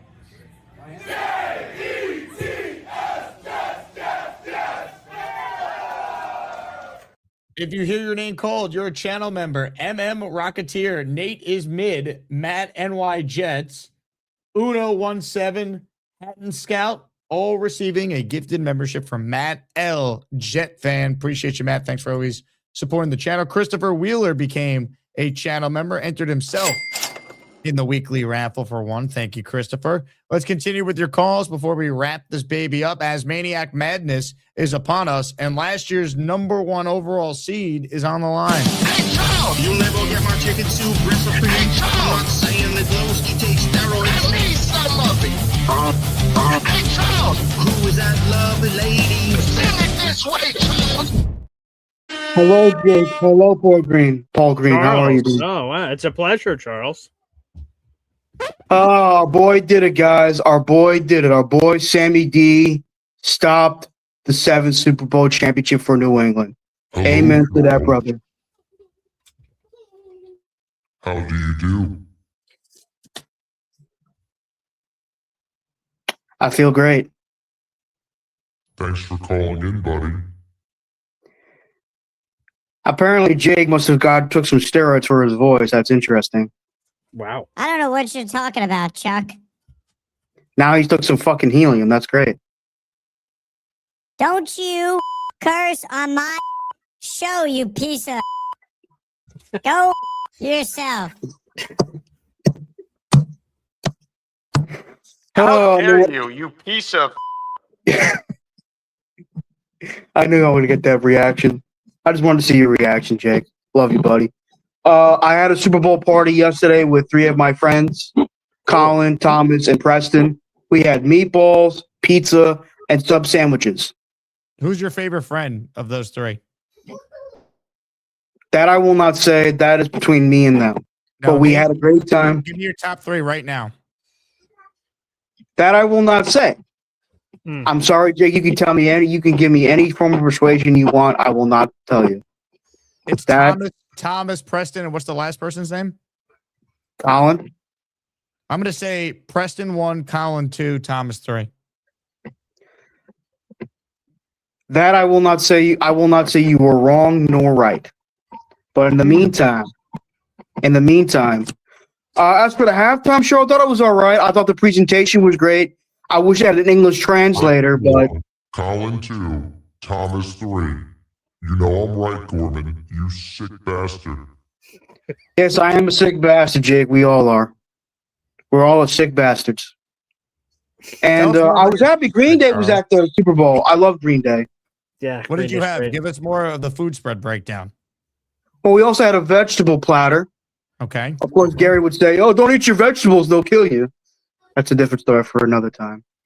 We had meatballs, turkey subs, and 2 pizzas. 1 large pie, 1 large margarita pizza. How many slices did you put down? About 1. Only had 1 slice of pizza? I had a bunch of meatballs, man. I left some more. Strong commitment. That's not a strong commitment, man. It's not a strong commitment. 1 slice? That's not a big commitment, man. I had a boatload of meatballs, bro. The meatballs I felt more enticing than the pizza. How many meatballs did you have? 100. No, I'm just kidding. 10, maybe 10. 20. Wow. How big were the meatballs? Like a golf ball or like a what? About a golf ball size. Yes, they were pretty good though. My friend Preston put them in a crock pot. They were well cooked. Oh wow, very nice. How did you eat them? With a fork? With your hands? I ate them like this. I ate them with a fork, Jake. Charles, you are disgusting. Yes, I am disgusting, Jake. Story of my life. Tell us more about the Gorman Sausage Fest. The Gorman Sausage Fest. Depends on what sausage fest you're looking for, big fella. Did you double fist meatballs, you sick mother?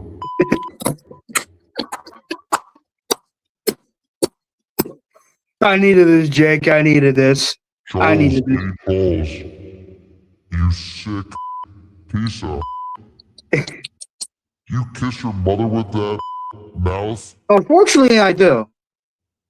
But she still loves me anyway. I'm happy as hell. Screw the Patriots. Happy Sam Darnold won. Kenneth Walker was the MVP of the Super Bowl. So Preston 1, Colin 2, Thomas 3? That I will not say. I think Peace you need out. to say. I think I know exactly where you stand, Gorman. Preston is 1, Colin is 2, Thomas is 3. I believe Preston is Gorman's lover that he watched that he went to a comic book convention with instead of watching a Jet game late in the year. Congratulations on the Let me pull up sex. the clip from that one. Let me see. Hold on. I believe we have the right Preston here. Let's see. All right. Here we go. Ladies and gentlemen, we go down memory lane before our final calls. This team is not well coached. Oh, and I heard Rebecca said she wanted to marry a guy like me. Well, Rebecca, I would love for you to deflower me. Whoa. Keep it in your pants, Gorman. This is a family show. I was told to say it, so. I don't care who told you to say it. Sick. I'm an idiot. Oh, someone told me to say it, so I have to say it. Oh, I'm Charles Gorman. I didn't really watch the game because I was with a friend. I was at the Woodbridge Center Mall. This is a brutal call. You didn't watch the game? I checked the box score. You didn't watch the game? I was with a friend, Jake. So you chose a comic book convention over your football team? What type of fan are you? Apparently not a good one. I wanted to spend time with a friend, Jake. Is that something wrong? Yes. Now, was this friend of yours a woman? Was she going to make sweet and passionate love to you? His name was Preston, and he's been my best friend for a while. So you hung out with a dude all day instead of watching your team? What are we doing? Shame. Beast, I could care less what you think. Shame. So What a lousy loser he turned out to be. Gorman, you've lost every bit of my respect. You clown-sucking douchebag. Sir Lucas says, does Preston dress up like a comic book chick? Good question. He did not dress up like a chick. He's not a cross-dresser. Calm down. Is Preston your friend or gay lover? Not gay lover. So you went to a comic book convention with Preston, who's your friend and not gay lover? Yes. Because you know the Jets play Sunday at 1 o'clock. I know that, and I wanted to spend time with a friend. Clown-sucking douchebag. Do you want to fight, asshole? I don't want to fight, period. If I went to Sabaro's. You chose Sabaro's? You couldn't have picked anything else at a mall? Wanted some meatballs. From Sabaro's? Yes. Really? You chose Sabaro's voluntary? Come on. And for the meatballs, you went to a comic book convention with your gay lover and ate Sabaro's? He's not my gay lover. First and foremost, and even if he was my gay lover, why is that a freaking problem? It's just, it would be surprising because you started your call trying to pursue Rebecca in the chat. But you didn't watch the Jets today. So what exactly is the purpose of calling in? I checked the box score. No, the box score could lie. There's no context. There's no feel for the box score. Every game has a heartbeat. According to New Q here, you hung out with a dude and ate balls over watching your football team. What is that? It's a mat. I also got a poster for him. Chris wants to know, does Preston lay on that mat? No, he does not. Stop it. You don't have to get so mad. You can just clarify for the chat. And I got this too. Cost me about $40. You spent $40 on that? Yeah, $5 discount. A $5 discount? I wanted it. Rebecca, if you want to talk to me via email. Email? She said she would marry a guy like me. That's what I was told. You're just going to sell your soul for the first woman that shows interest in you, Charles? No. I'm saying if she wants to talk to me in general, period. Now, Rebecca says that she would, but you would have to give up Preston. Rebecca, we're not gay lovers. Stop it. I'm going to have serious talk with this woman. Preston or Rebecca? Rebecca, I would love for you to deflower me. Thank God for the Gormans, the Beasts, Bobby, Gary's. This season's been so bad. Boy. This can, in the words of The Rock, oh, shoot. You gotta be kidding. You gotta be kidding. Okay. We'll do it live. No. We'll do it live. Fuck it. Right. Fucking thing sucks. Ah, what a blast from the past. What a moment. By the way, am I wrong with my rankings? Preston's number 1, Colin 2, Thomas 3. It seems like you have the pulse, Jake. Ladies and gentlemen, more of your calls right now. Let's check in with a man who's got an opinion on everything. All you have to do is just simply ask him. Ladies and gentlemen, stop whatever it is you are doing and say hello to this man. Chicken with pasta is worse than peanut butter with sandwich. What up, fellas? Hello, Gary. I Gary. What up? I did want to, because you mentioned Jeremiah Love before, and I've mentioned this too, and Gator said that I was trolling. It's like, Jeremiah Love is extraordinary. Like, he's a special running back. Then the question is, do you want to take a running back at 2? Well, not typically. But then I looked at the draft class, and, like, it kind of sucks, right? Like, the draft class starts at 2 because Mendoza's going 1. So if I said to you, and I've said this before, who's the best player in the draft? Probably Love, right? Yeah. Or Downs. Downs, a safety. Like, do you want to take a safety? You know what I'm saying? It's like, I don't. Last year, there was like 10 guys. Where did we pick last year? 7? There was like 10 guys at 7. I'm like, all right, cool. Now that like anyone at 2, I'm kind of like, it's all. Last year was all overwhelming. It's like, it's great. Like, there's a ton of good names that we can pick. This year, it sucks. Like, I don't really want any of these guys. I don't really like any of the pass rushers. Like, they're okay, but are we sure about either one of these guys? And then, like, the guys I am sure about play safety and running back. Do you want to draft the safety or running back 2?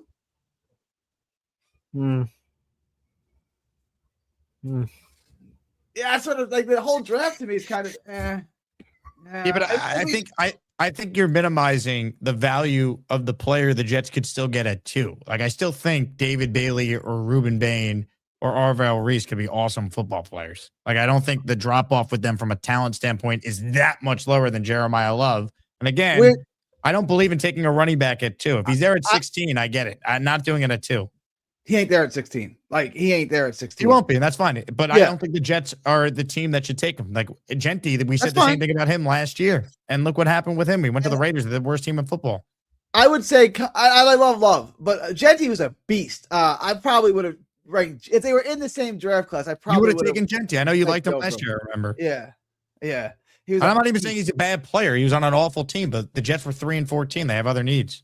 They have, they have a need basically everywhere, other than wide receiver 1 and tackle. Basically, a tackle. Okay, right. Yeah, they basically any position they draft, that's a position of need because they're really bad. And to tackle this Charles Gorman thing, did we get to the bottom of this Preston thing? Is that his closeted secret lover? Did we get to the bottom? He lost the Super Bowl with him, and when we were ranking his friends, he refused to tell me if Preston was number 1, but I think he was. Were they in a fight at that? Were they in a lover's quarrel at that point, and that's why he didn't want to put him at number 1?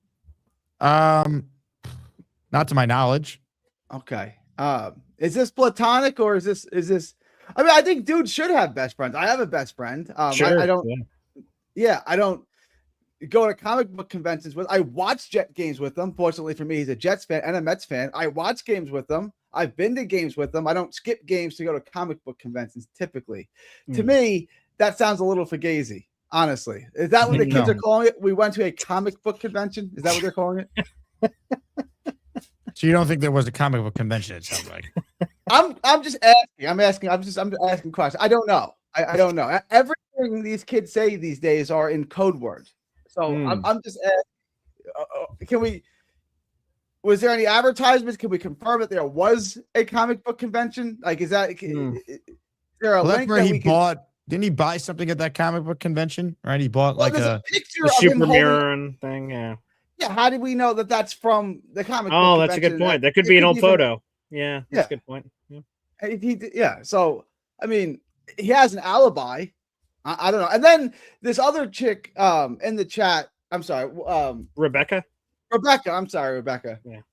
So Charles said that because he's a Catholic, he wanted to stay a virgin until he got married. But now he wants to get the flower. Like, which one is it? Do you want to have sex with a girl you never met, or do you want to stay a virgin until you're married? Which one do you want to do? Right? I mean, he seems to be flip-flopping all over the place, but this shouldn't surprise us because he flip-flopped on the Jets. If he's not a Jets fan, then going to the comic book convention over watching the Jets would make sense. Like, if there was a Raiders game on or something else I wanted to do, I don't really care about the Raiders, so I'm going to go to the other thing.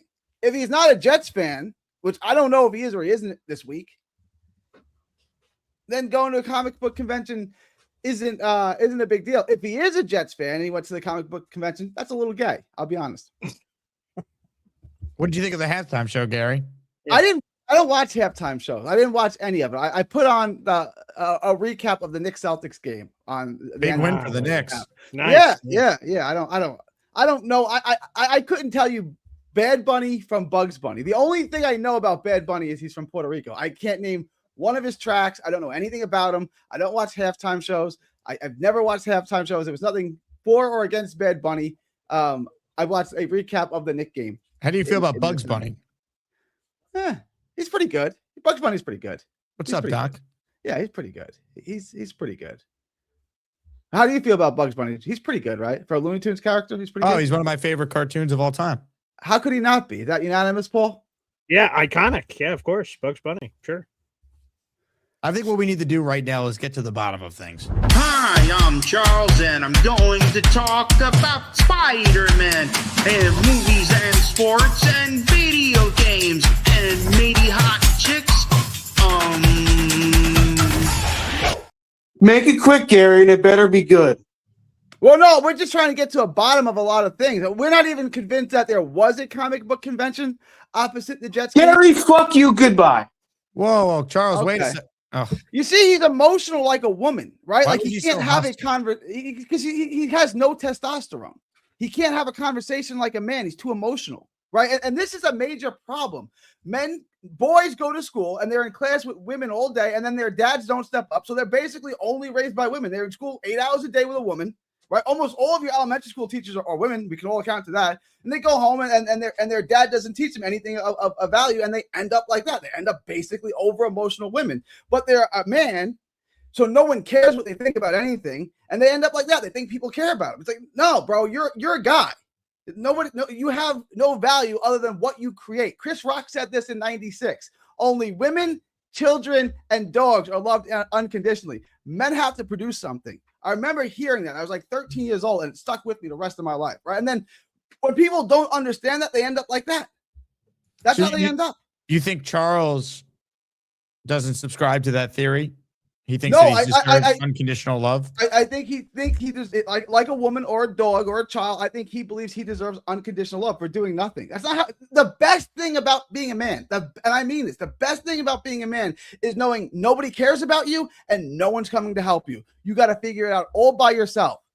Just like in the ring, no one can help you. I can't pass the ball to my left, can't pass the ball to my right. I got to figure this out, and I'm either going to win or I'm going to lose. That's life as a man. Now, what did you think of my interview with Andre Ward? Oh, I did watch it. It was good. Andre Ward won a gold medal in 2004.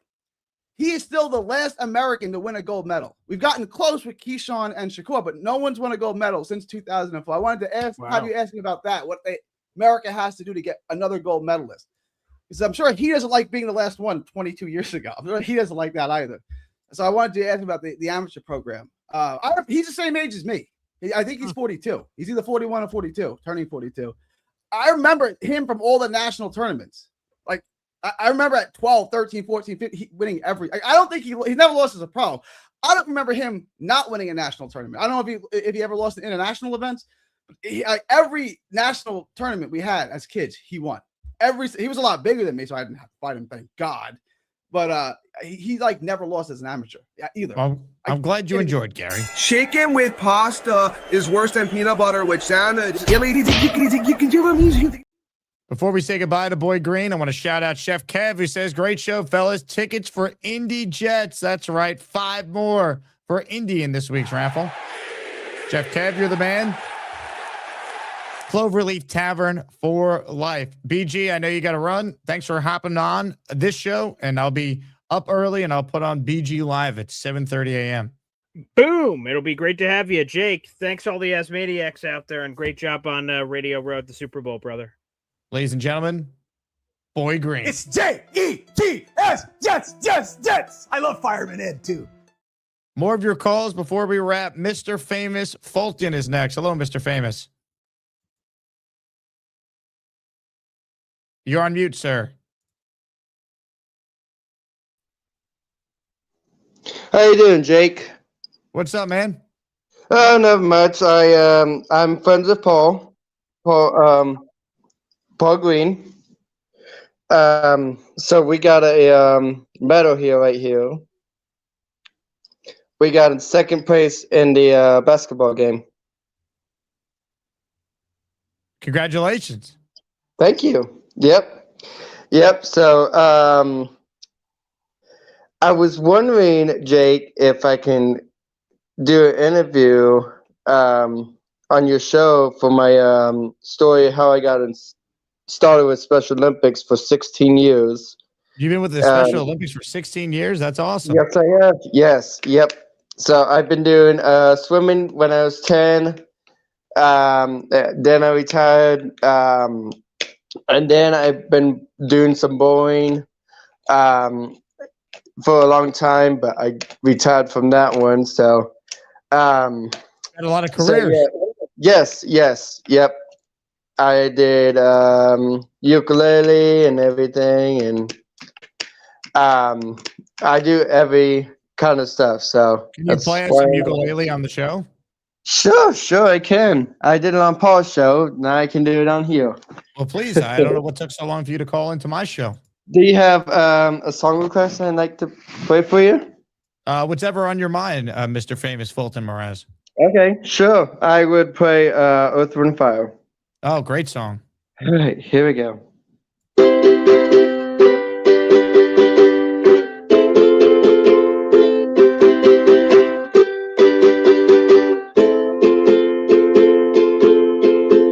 Do you remember 21st night of September? Love was chasing the minds of pretender. Love was chasing the clouds away. Our hearts are ringing, and the key to the souls were singing. As we dance in the night, remember how the stars stole the night away. Let me hear you. Hey, hey, hey, body up. Say, do you remember, body up? Dancing in September, body up. Never was a cloudy day.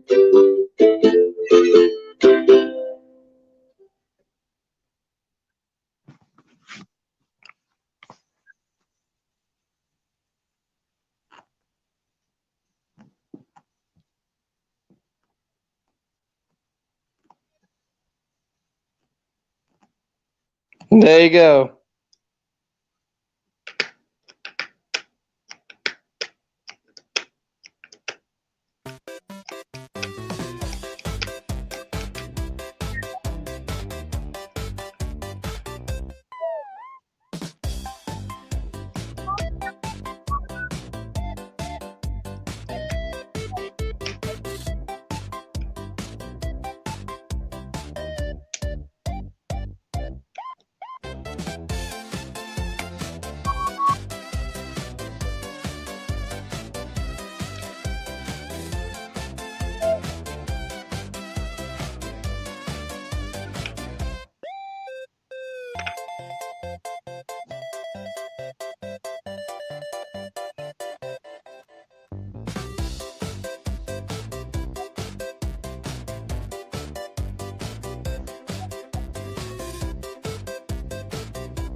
Listen.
Thank you, Beast. Hey, Fulton, great work, man. Thank you. Thank you, Jake. Call back anytime, all right? Yeah, Jake, I'd like to be on your show sometime to tell my story if you want me to. That's totally fine with you. Absolutely. Well, I appreciate you playing for us. That was tremendous. Yeah, you're welcome. I will be back on Paul's stream tomorrow morning. I'll be tuned in. Let's go, Jets. Yep. Let's go, Jets. Let's go, Jets. Let's go, Jets. Thank you very much, Mr. Famous Fulton. More of your calls, but first, let me shout out Derek, the Jet fan, who's supporting the show. He's in the raffle for one. All right, I got time for one more call. Leader of Jets is on the line. He joins us now. Hello, Leader of Jets. Can't hear me? I can't hear you, Jake. I'm so Can you hear sorry. me? Can't hear. Good job. You can't hear me? Ah. Man.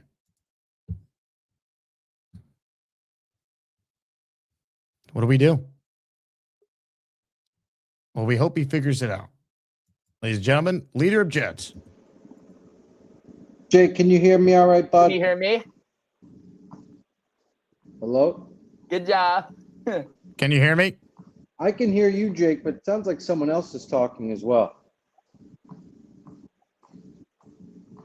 Either way, give me a thumbs up if you can hear me, sir. I love the old logo on the hat.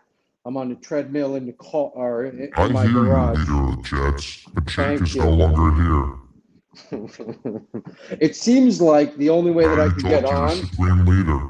All right, Ty Simpson's not going to be drafted at 2. You mother piece of. The fact that you think Ty Simpson would be drafted at number 2 in the NFL draft just shows how big of a loser you are, you mother. How do I change my voice that way? You can't, bitch. I'm the other one who could do that. There's Jake. I thought you were changing your voice. That sounds pretty much the same though. No. Stop it. So what did Todd McShay have? I did not get a chance to look at his mark, but I saw the title. It says Big Shocker. Arvell Reese at 2. Mekhi Lemon somehow falling to 16, and the Okay. Jets take him. What do you think of Simpson Derek went Carr? 13. Your boy went to the Rams. Well, now, so my issue with that is why is Ty Simpson good enough to go to 13 to the Rams, but not, in the first round of the Jets? But we don't have to talk about that. I know how you feel about. Here's why, though. Because the Rams have Stafford for another year, if not 2. He's not going to play right away, and they have McVay to develop him. Under any circumstances, I think we would bring in a vet. I don't think Ty Simpson would be day one. I definitely think he would get starts by week 8 at probably the latest, which I'm still okay with. But my issue is more with Todd McShay. It's his Joe Douglas, brotherhood that he has where he can't say anything good about the Jets. But Derek Carr, any thoughts, any feelings? I don't know. I mean, he's injured all the time. He wasn't good the last time we saw him play. He was like a check down merchant. I don't know how much Derek Carr's got left. Again, he might be one of the better options. You could argue it. I'd prefer other guys before I bring in a guy who was literally out of football last year. Kirk Cousins? I think Cousins is better than Carr. I do. And I've never been the biggest Cousins guy, but when I was strongly against him, that was before he finished the year playing really well. Like, I actually was really impressed with how he looked down the stretch. I think Cousins is considerably better than Carr. I just don't know what his price tag is going to be. And I think if he wants to go to the Jets, like, he's going to have other offers. Now, if Ty Simpson has squeaked his way up to 13 in essentially a backup role, it'll never happen. The Rams, Stafford is coming back another year. The reason he's coming back another year is because the Rams have given him assurance that we're going all in. And taking a QB at 13 is not going all in. He wouldn't sign up for another year. They're either trading that pick for an established player, which I think they're going to try and push for. Well, they have a good D-line, but someone. I was going to say, what's his name, Max Crosby. But the Rams are not keeping that pick. So if Simpson's available at 13, I could see the Jets moving up to get him in some capacity there. But I really think Simpson is going before then. If he's stuck up to 13 now, are you more open to that idea? Not really. I don't want Ty Simpson in the first round. I don't think the Jets are equipped to properly develop him. Kyler? Okay. What was that? Well, I'm going through our options, and I apologize for cutting you off. If it's not Kyler, unless you think Kyler with Frank Reich. I don't want Kyler. I'd rather them acquire Brissett if we're going to do a Cardinals quarterback. But Brissett is kind of equivalent. He's definitely better than Tyrod and Justin Fields, but he's in that same category of it's a next year play. He's a 1-year bridge, yes. Okay. So you really think that Aaron Glenn and Muji are committing to another 1-year bridge? I don't think they have a choice. They got to win games. Jacoby Brissett is not winning them games. I think Kirk or Derek Carr can buy them time. But what's the difference between Brissett and Derek Carr? Brissett threw 23 touchdowns against 8 interceptions last year. When has Derek Carr done that recently? I think Derek Carr has a bit of a lotto ticket. I probably agree with you that Brissett they're equivalent. They're kind of a wash. But there is that 5% chance that Derek Carr can be reinvigorated. He's got a good offensive line, and he makes something happen. I'm not saying I believe it, but you can sell yourself like, okay. Can't you do that with Brissett? Like, what's the difference? There's 0% chance that Brissett would prevent us from drafting a quarterback in 2027. There's a 1% chance that Derek Carr is good enough where we don't draft someone. But Glenn and Muji aren't guaranteed 2027. They need to win games. So who gives them a better chance to win? Who's a better fit for their offense? Frank Reich, who's already worked with Jacoby Brissett, or a complete unknown in Derek Carr, who was out of football the past year? I think having a quarterback on the roster with upside gives them a good chance. And that's how much upside does Derek Carr actually have at this stage of his career? He's 34. He turns 35 in March. Like, I don't think there's that much upside with Derek Carr.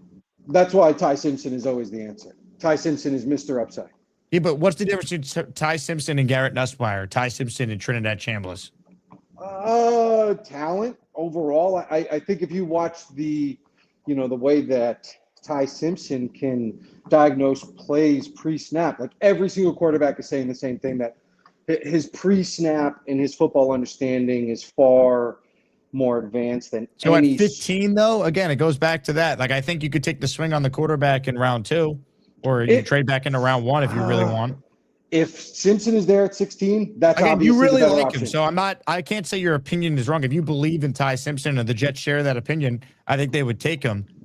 When I watch him, I don't think he's bad by any means. I just have a lot of questions about a guy just looking at historical data at his size and also 15 career starts going to the Jets who I don't think have the right infrastructure to properly develop him. I think he needs to sit, and I don't think they're going to be able to. They're going to be able to actually sit him for the full year. All very justified, and the reason I feel so strongly is just I cannot wrap my brain around the idea of Muji so heavily tanking, because I don't think that's just a Glenn. But he's not tanking. Also, you could argue taking Simpson hurts their chances of winning in 2026 because pick 16 can go to Mekhi Lemon, for example, like he did in this mock.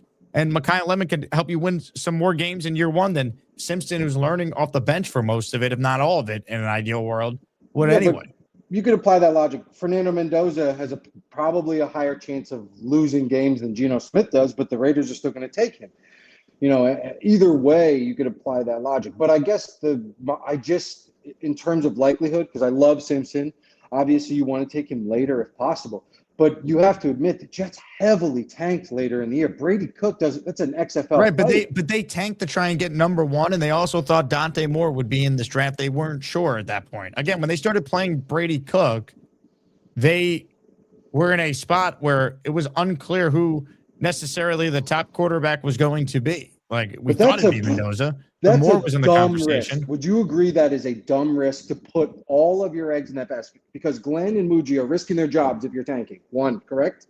For 1 spot, it's fucking dumb. I don't think they knew, but they didn't know it was 1 spot at that point. That's what you're conveniently leaving out. Like when they started that's why playing, I think they think it's multiple. They think it's Ty Simpson as well. They see Ty Simpson there.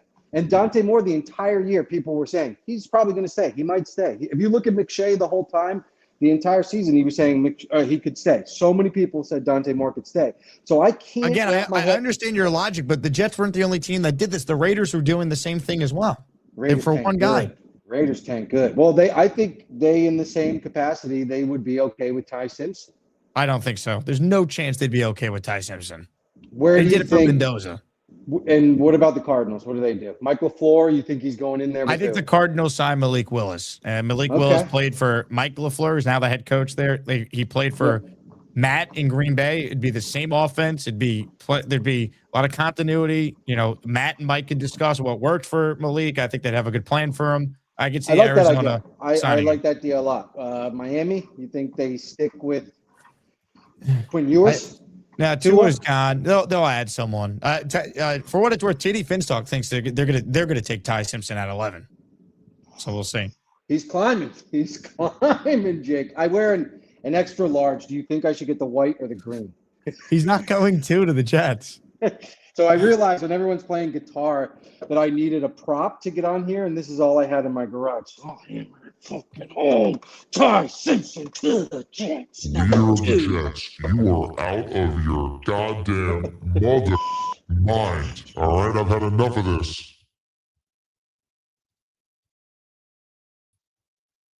Unbelievable, this guy. Had to call on, God. Basically put him away. Leader of the Jets, good call. I appreciate you, but I think you're nuts.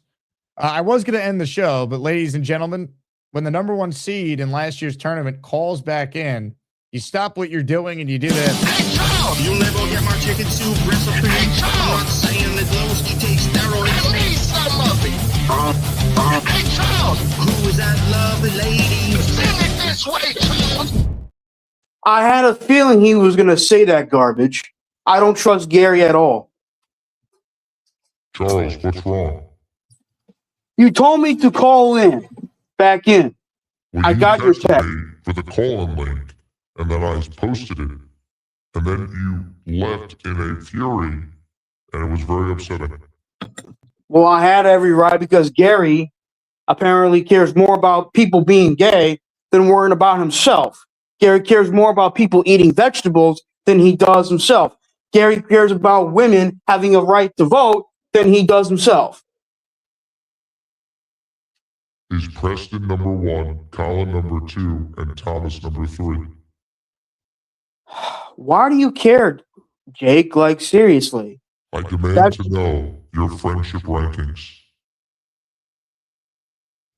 Colin is 1A, Nick Shine is 1B, Preston 2, Thomas Leedy 3. Stop and it. maybe you Stop number it. Nick 4. Shine has nothing to do with this. We're talking about people at your Super Well, Bowl I party. added Nick Shine in. No, Nick Shine So he don't doesn't get count. upset.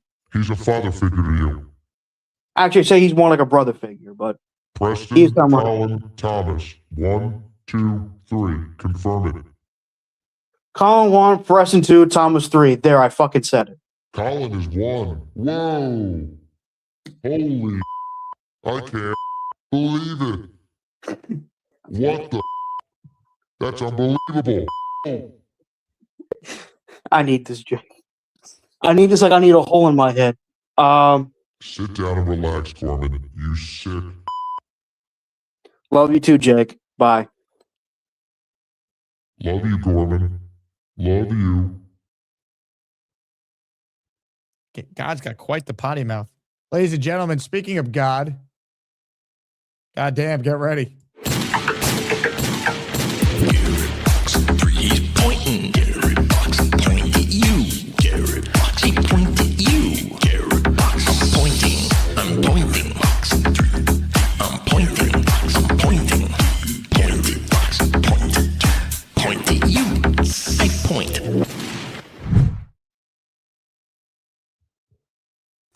He left.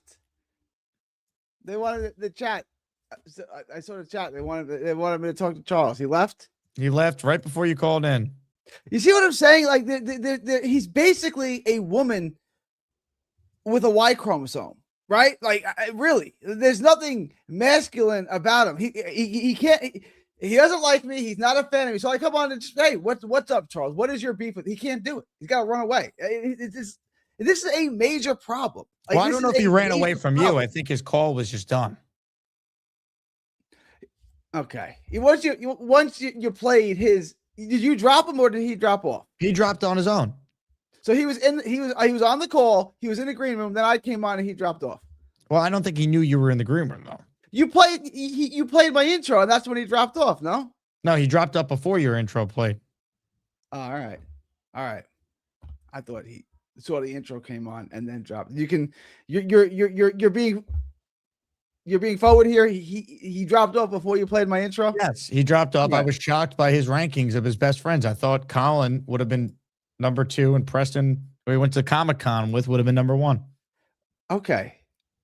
You would think if you're skipping a Jet game, is he a Jets fan this week? Otherwise, it makes if he's not a Jets fan, it makes sense, right? He's never been more of a Jet fan.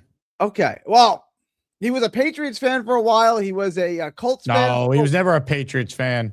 Yeah, Charles Gorman was. He was not. Yeah, Charles Gorman was a Patriots fan. No. Earlier this season, before he was a Colts fan, he was a Patriots fan. We used to talk to him about it all the time on Bobby's show. He was a Patriots fan. He was. And then he became a Colts fan. And then the Colts season imploded as soon as Charles Gorman became a fan of theirs.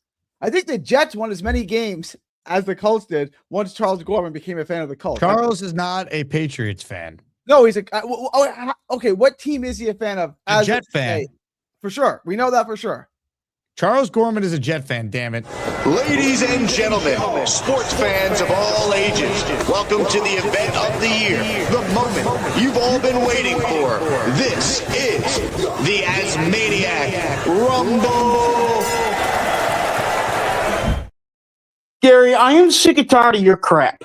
Okay, You have disrespected me for far too long. Civil conversation, okay? Let's not Define civil in your language, Gary. Disrespecting me and how I socialize with women. Disrespecting me how I socialize with my mother. Disrespecting me how I live my life. You care more about me cursing than your own problems. You care about people being gay than your own problems. You care about people eating vegetables than you do your own problems. Leave me the hell alone, Gary. And if I was a Colts fan, why do you care? Look at this. This is how a man behaves. This is how an irate. Don't tell me how to be a man, Gary. You're not better than me, and you never will be. Well, I certainly live better than you. I'm certainly more masculine. You can have a conversation with me. All you do is rant and rave like an angry 14-year-old that just got made fun of in the girls' table at the cafeteria. Look at you. This is how a man acts. You ought to be embarrassed. You can tell me how to be a man, Gary. I'm talking. I let you talk. I am speaking. You lack all masculinity. There's nothing masculine about you. You're completely feminine. You use no logic or reason in anything you say, and you just lash out emotionally like a woman. You're basically a woman with a Y chromosome. Like, that's a problem. And you're not alone in this. Like, there's an entire generation of men. You ain't telling me. You basically insulted my parents. I call it as I see it. If you think that's an insult. Well, at least I'm not a piece of shit like you, Gary, who disrespects women. Goodbye.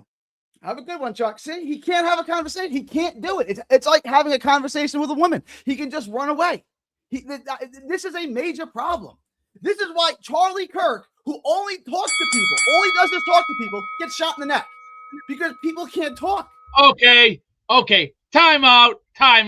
You're really going off the rails today, Sonny fella. Have a chicken cutlet once in a while. Yo, I eat vegetables. I'm proud of that. I like Charlie Kirk myself too, but what Charles was nailing, he nailed some coins. You got to get your head out of the toilet sometime and take a look around the world. Smell the flowers once in a while. Get outside. Run around the block once in a while. Hit the weights. That's what I do. I hit the weights. I should get in shape like you. I know. You don't have this power physique like I do. My physique is more scarier than your sorry ass on a cold day. You could lace my boots, carry my bags, or even carry my jockstrap. With you, Gary, you have no balls. You're too yellow for your own good. And I'm talking yellow right up the back and also right down the side of your ass with a stain on it that says, look at Gary with his yellow panties on it and has a yellow stain right on it. Wow. That just basically says you're not qualified for this job and you're not qualified to even be in the same league as me. You should be demoted to more like the little softball league because you're a softball. I'm a hard baseball. You're just soft like a cheap Haynes t-shirt. Maybe one day I'll be fit and in shape and hard like Beast. Maybe one day. I know not today, right? But maybe one day. Obviously, you're the picture of men's health here, obviously. Kid, you have any idea? You have any idea what I've been through these last few years? Wars, pain, everything else. And you think this is easy? Son, we are in. No one said it was supposed to be easy. Do you understand what nobody cares? Is? That's what I'm saying. This is the same thing as Charles. You can tell he's probably. Look, I'm way smarter than Charles. Dad did nothing. Now he acts like a woman. Biggest sons of the world. You know all the bigger parents. ammo I than don't you. care. Oh, You're a man. Nobody cares what you've been through. Just do better. Just win.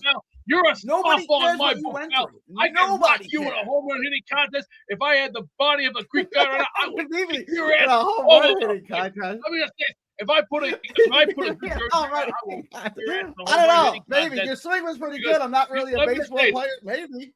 Here I was playing baseball. I was hitting 568 with I believe it. You had a 14 decent overs. swing. And I believe it. you could even home run hitting contest. you even threw me in there, I Maybe. would have crushed your sorry ass in a heartbeat. You know why? If you threw anything inside right where Yeah, my sweet spot was Daniel's at, right. I you would've aspire been to be like dead Beast. right on One the day. spot. One day. Why? Because one, you couldn't do the job like I can. Two, you couldn't fly like I can't I'm do like I the can't do Undertaker. the job I'm like like you. you Obviously, couldn't do- you're the picture of life like me. men's You physical will fitness, never be like right? me. I'm more like Ric Flair, Harley Yeah, Race, you're more like- Gene Kiniski, and all the When greats I of the saw you, the NWA. first time I saw you, are a I disgrace. thought- You are a disgrace to men. The first time I saw You you, I make thought John you were. DeVore look That's way not much better you are like than Ric Rhea Flair. Ripley, pal. No, that's Because not you Ric will Flair. never, He's in the and I mean, Manziel. I will quote you one more time, player. You will never, ever be in the same league until you get to the top. You're below me, pal. You're in the gutter. I'm I'll already never up here. be Why in the am I up same here? league. Why am I up here? Yeah, had a kick to it. I'll never Let be me in tell the you this, same why I'm league up here. until I I get to the worked my top. way up the ladder. I paid my dues. I earned my way up the ladder. I fought. I bled. I scratched. I kicked. I clawed. I did more than what you could not do. You Even know on your how best days. crazy Let I me am. say, broken thumb. I just took 4 chair headshots. You know how none of that. You know how none of that is true. Because if you actually had to fight, scratch, and claw, you wouldn't tell everyone about it. You would just be humble about it and know that you won the battle. Right? No one who actually has to scratch and claw tells everyone how hard their journey was. They just use it as a humbling experience, right? Like that's how he doesn't leave his mom's attic, but he has to scratch and claw. Here's the difference between facts and fiction, buddy. You're in the fiction section right here. Here's fiction. Here's fiction right here. Fiction. Star Wars, Terminator, Indiana Jones, Harry Potter, Lord of the Rings. Here's you. This is all fiction. Non-fiction. Reality is right here. This is what you struggle to realize because here's the difference that separates the men from the boys. Men like me are fighters. You are just the little boy with a shriveled brain and a potty mouth that has a girdle that's 3 sizes tight. And let me just say this one time for you. You will never be like Andrew Dice Clay. These analogies are kind of missing. Even Tim You Allen. can't be at the same level until you get to the John top. Fox. And your brain is shriveled like a girl 3 dresses too small. These analogies aren't. I don't really understand it. I get what you're trying to say, but the analogies are missing. The analogies don't make any sense. You're in that nice warm climate. I'm in the cold climate. That was your choice. You could be anywhere in this world. You chose to be there. I think Chicago's a hell of a city. I don't mind that you're there. Like I think it's a good choice. But you're complaining about the cold when you chose to be in a place that's known for being cold. How can I help you, Charles? You dare insult my family for no reason. Come, let's have a civil conversation. Define civil, you piece of garbage.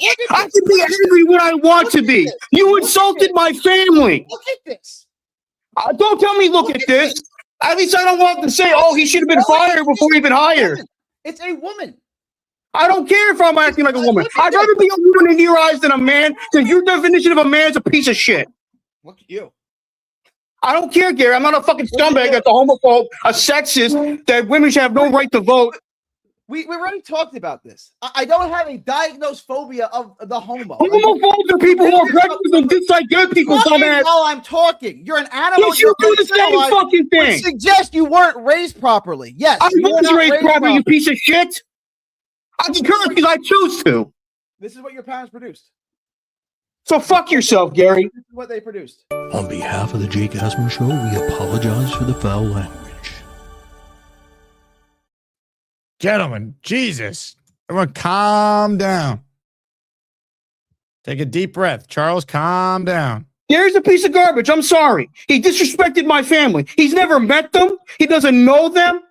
He thinks they're all feminine people.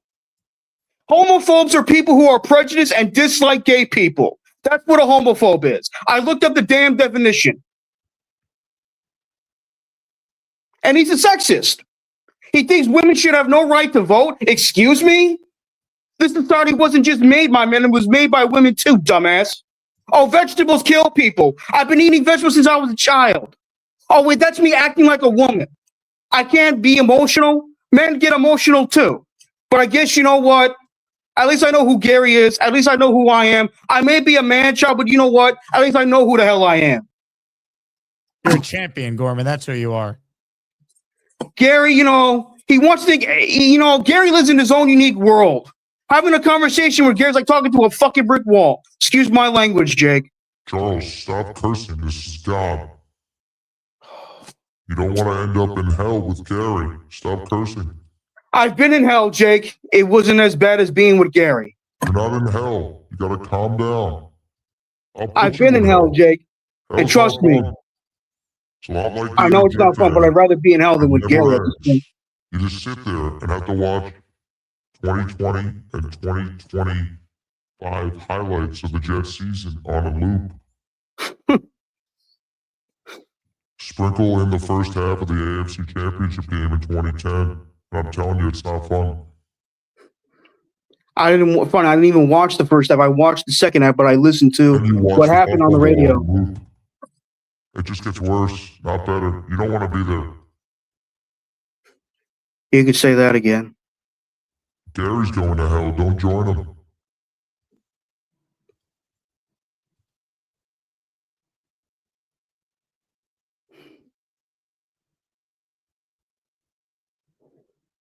It's nice to see you laugh, Charles.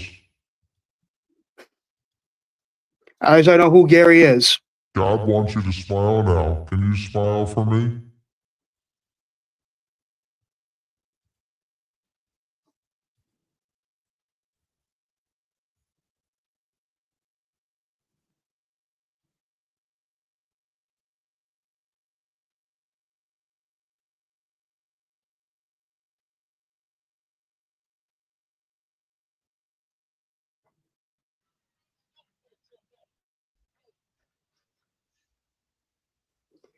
We're going to say me a cockroach? Yes. Say that I couldn't understand you, please. Or are you going to call me a cockroach? Turd shit? What the hell you called me? Hey, Budzilla. Back your train up a second. I don't want to do this like I did to Gary. I already ran his little cowboy ass right out of town. Little cowboy that he is. He should be a drugstore cowboy. Because he won't be like me. I'll tell you that right. Here's the difference what separates men from the boys. Muscles, brains, vegetables, Jesus Christ, and life. I got gas right now.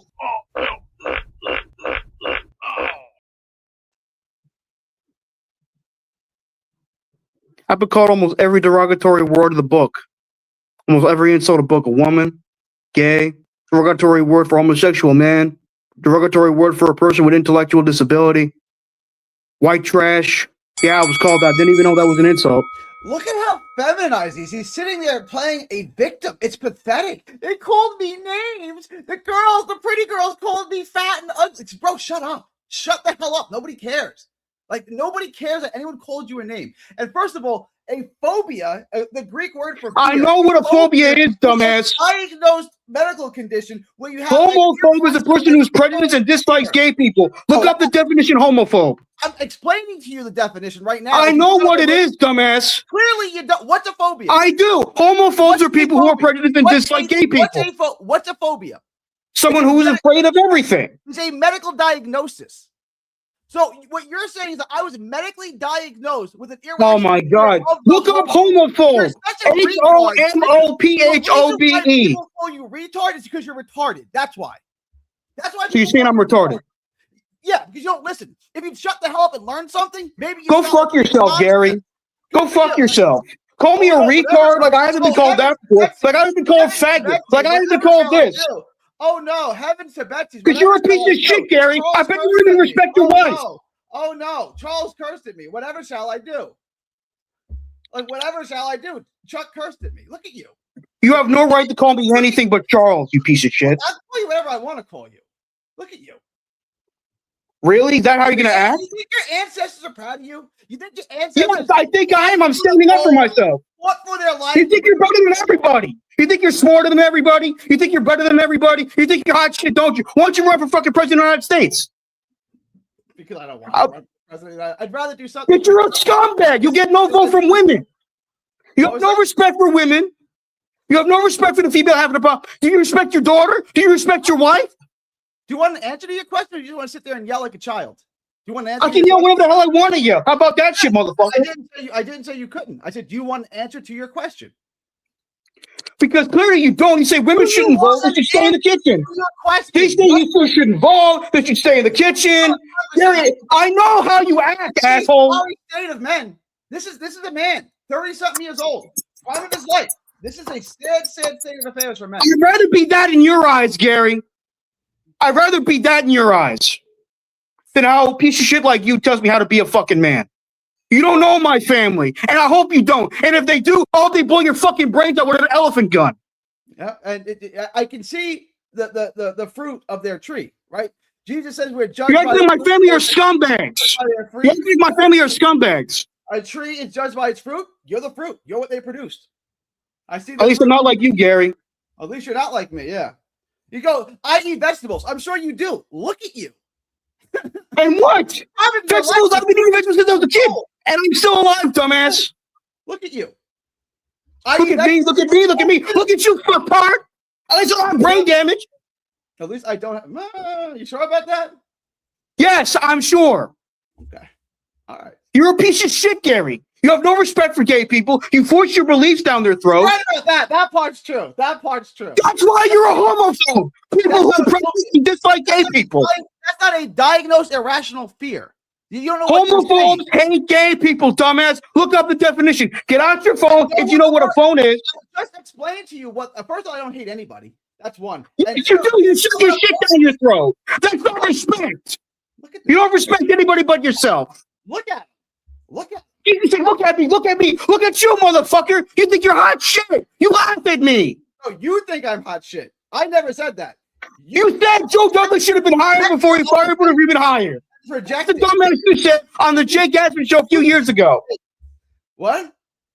You said a few years ago on the Jake Asman show that Joe Douglas should have been fired before he'd been hired. And he said, I don't remember saying that. If Jake pulls up the recording, I got you, motherfucker. Okay. Well, you have me what? Gary, you think you're smarter than everybody else. You're not. No, you think I'm smarter than everybody else. I never said. Yes, you do. That's you projecting. And you call me a retard? I got honor roll in middle school and high school. I made in regular classes. Honor roll in middle school and high school. Oh, wow, that's extraordinary. That's extraordinary. Go fuck yourself, Gary. You think you're wrong. I made honor roll in middle school. That's what he got. You're laughing at me, you piece of shit. Yeah, I am laughing at you. I made because you're a piece of shit. Okay, that's fine. If that's your opinion, you're entitled to it. It's a fact, asshole. I can't believe you insulted my family. You don't even met my mother. You think my mother's a left-wing feminist. She's not. I never said left-wing. You said don't listen to women. They're evil. You said don't listen to women. They share with your ideology. Yeah, don't listen to women. That's right. If you're a grown man, don't listen to women. If you're a child, you should want to listen to the opposite side, you piece of garbage. To women? No, I don't listen to women. No. Then you're a dumbass. Then you're a sexist. Oh, maybe one day I'll be smart like you. Am I sexist? I define sexist. Maybe. I probably define sexist. Someone who is prejudiced and derogatory towards women, especially the other set of the. Sure. Okay, fine. Are you? No. I listen to the other side. Do you think you should open a door for a woman? Yes. Okay, well, you have prejudice. It's part of being a gentleman, asshole. Oh, I did that. Prejudice. That's a prejudice towards women. So you're, by that definition, also sexist. But I would be a sexist in your eyes, Gary. Then have the balls to admit it. You don't. That's the difference between me and you. I don't care what you call me. I don't care.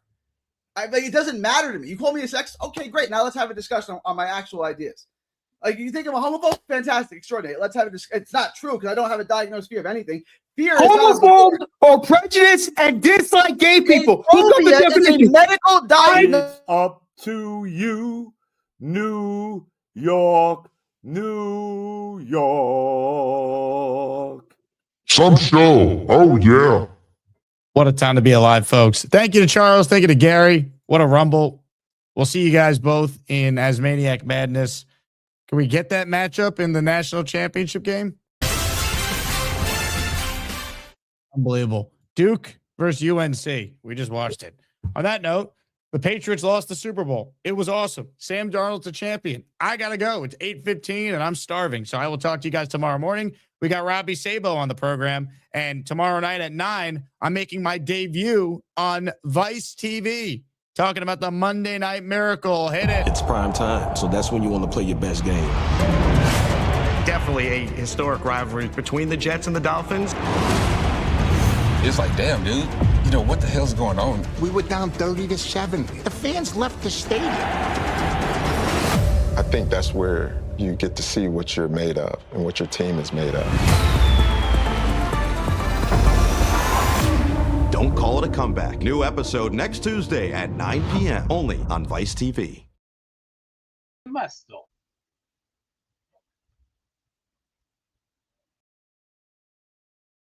They don't know what the they're doing. Do you understand that?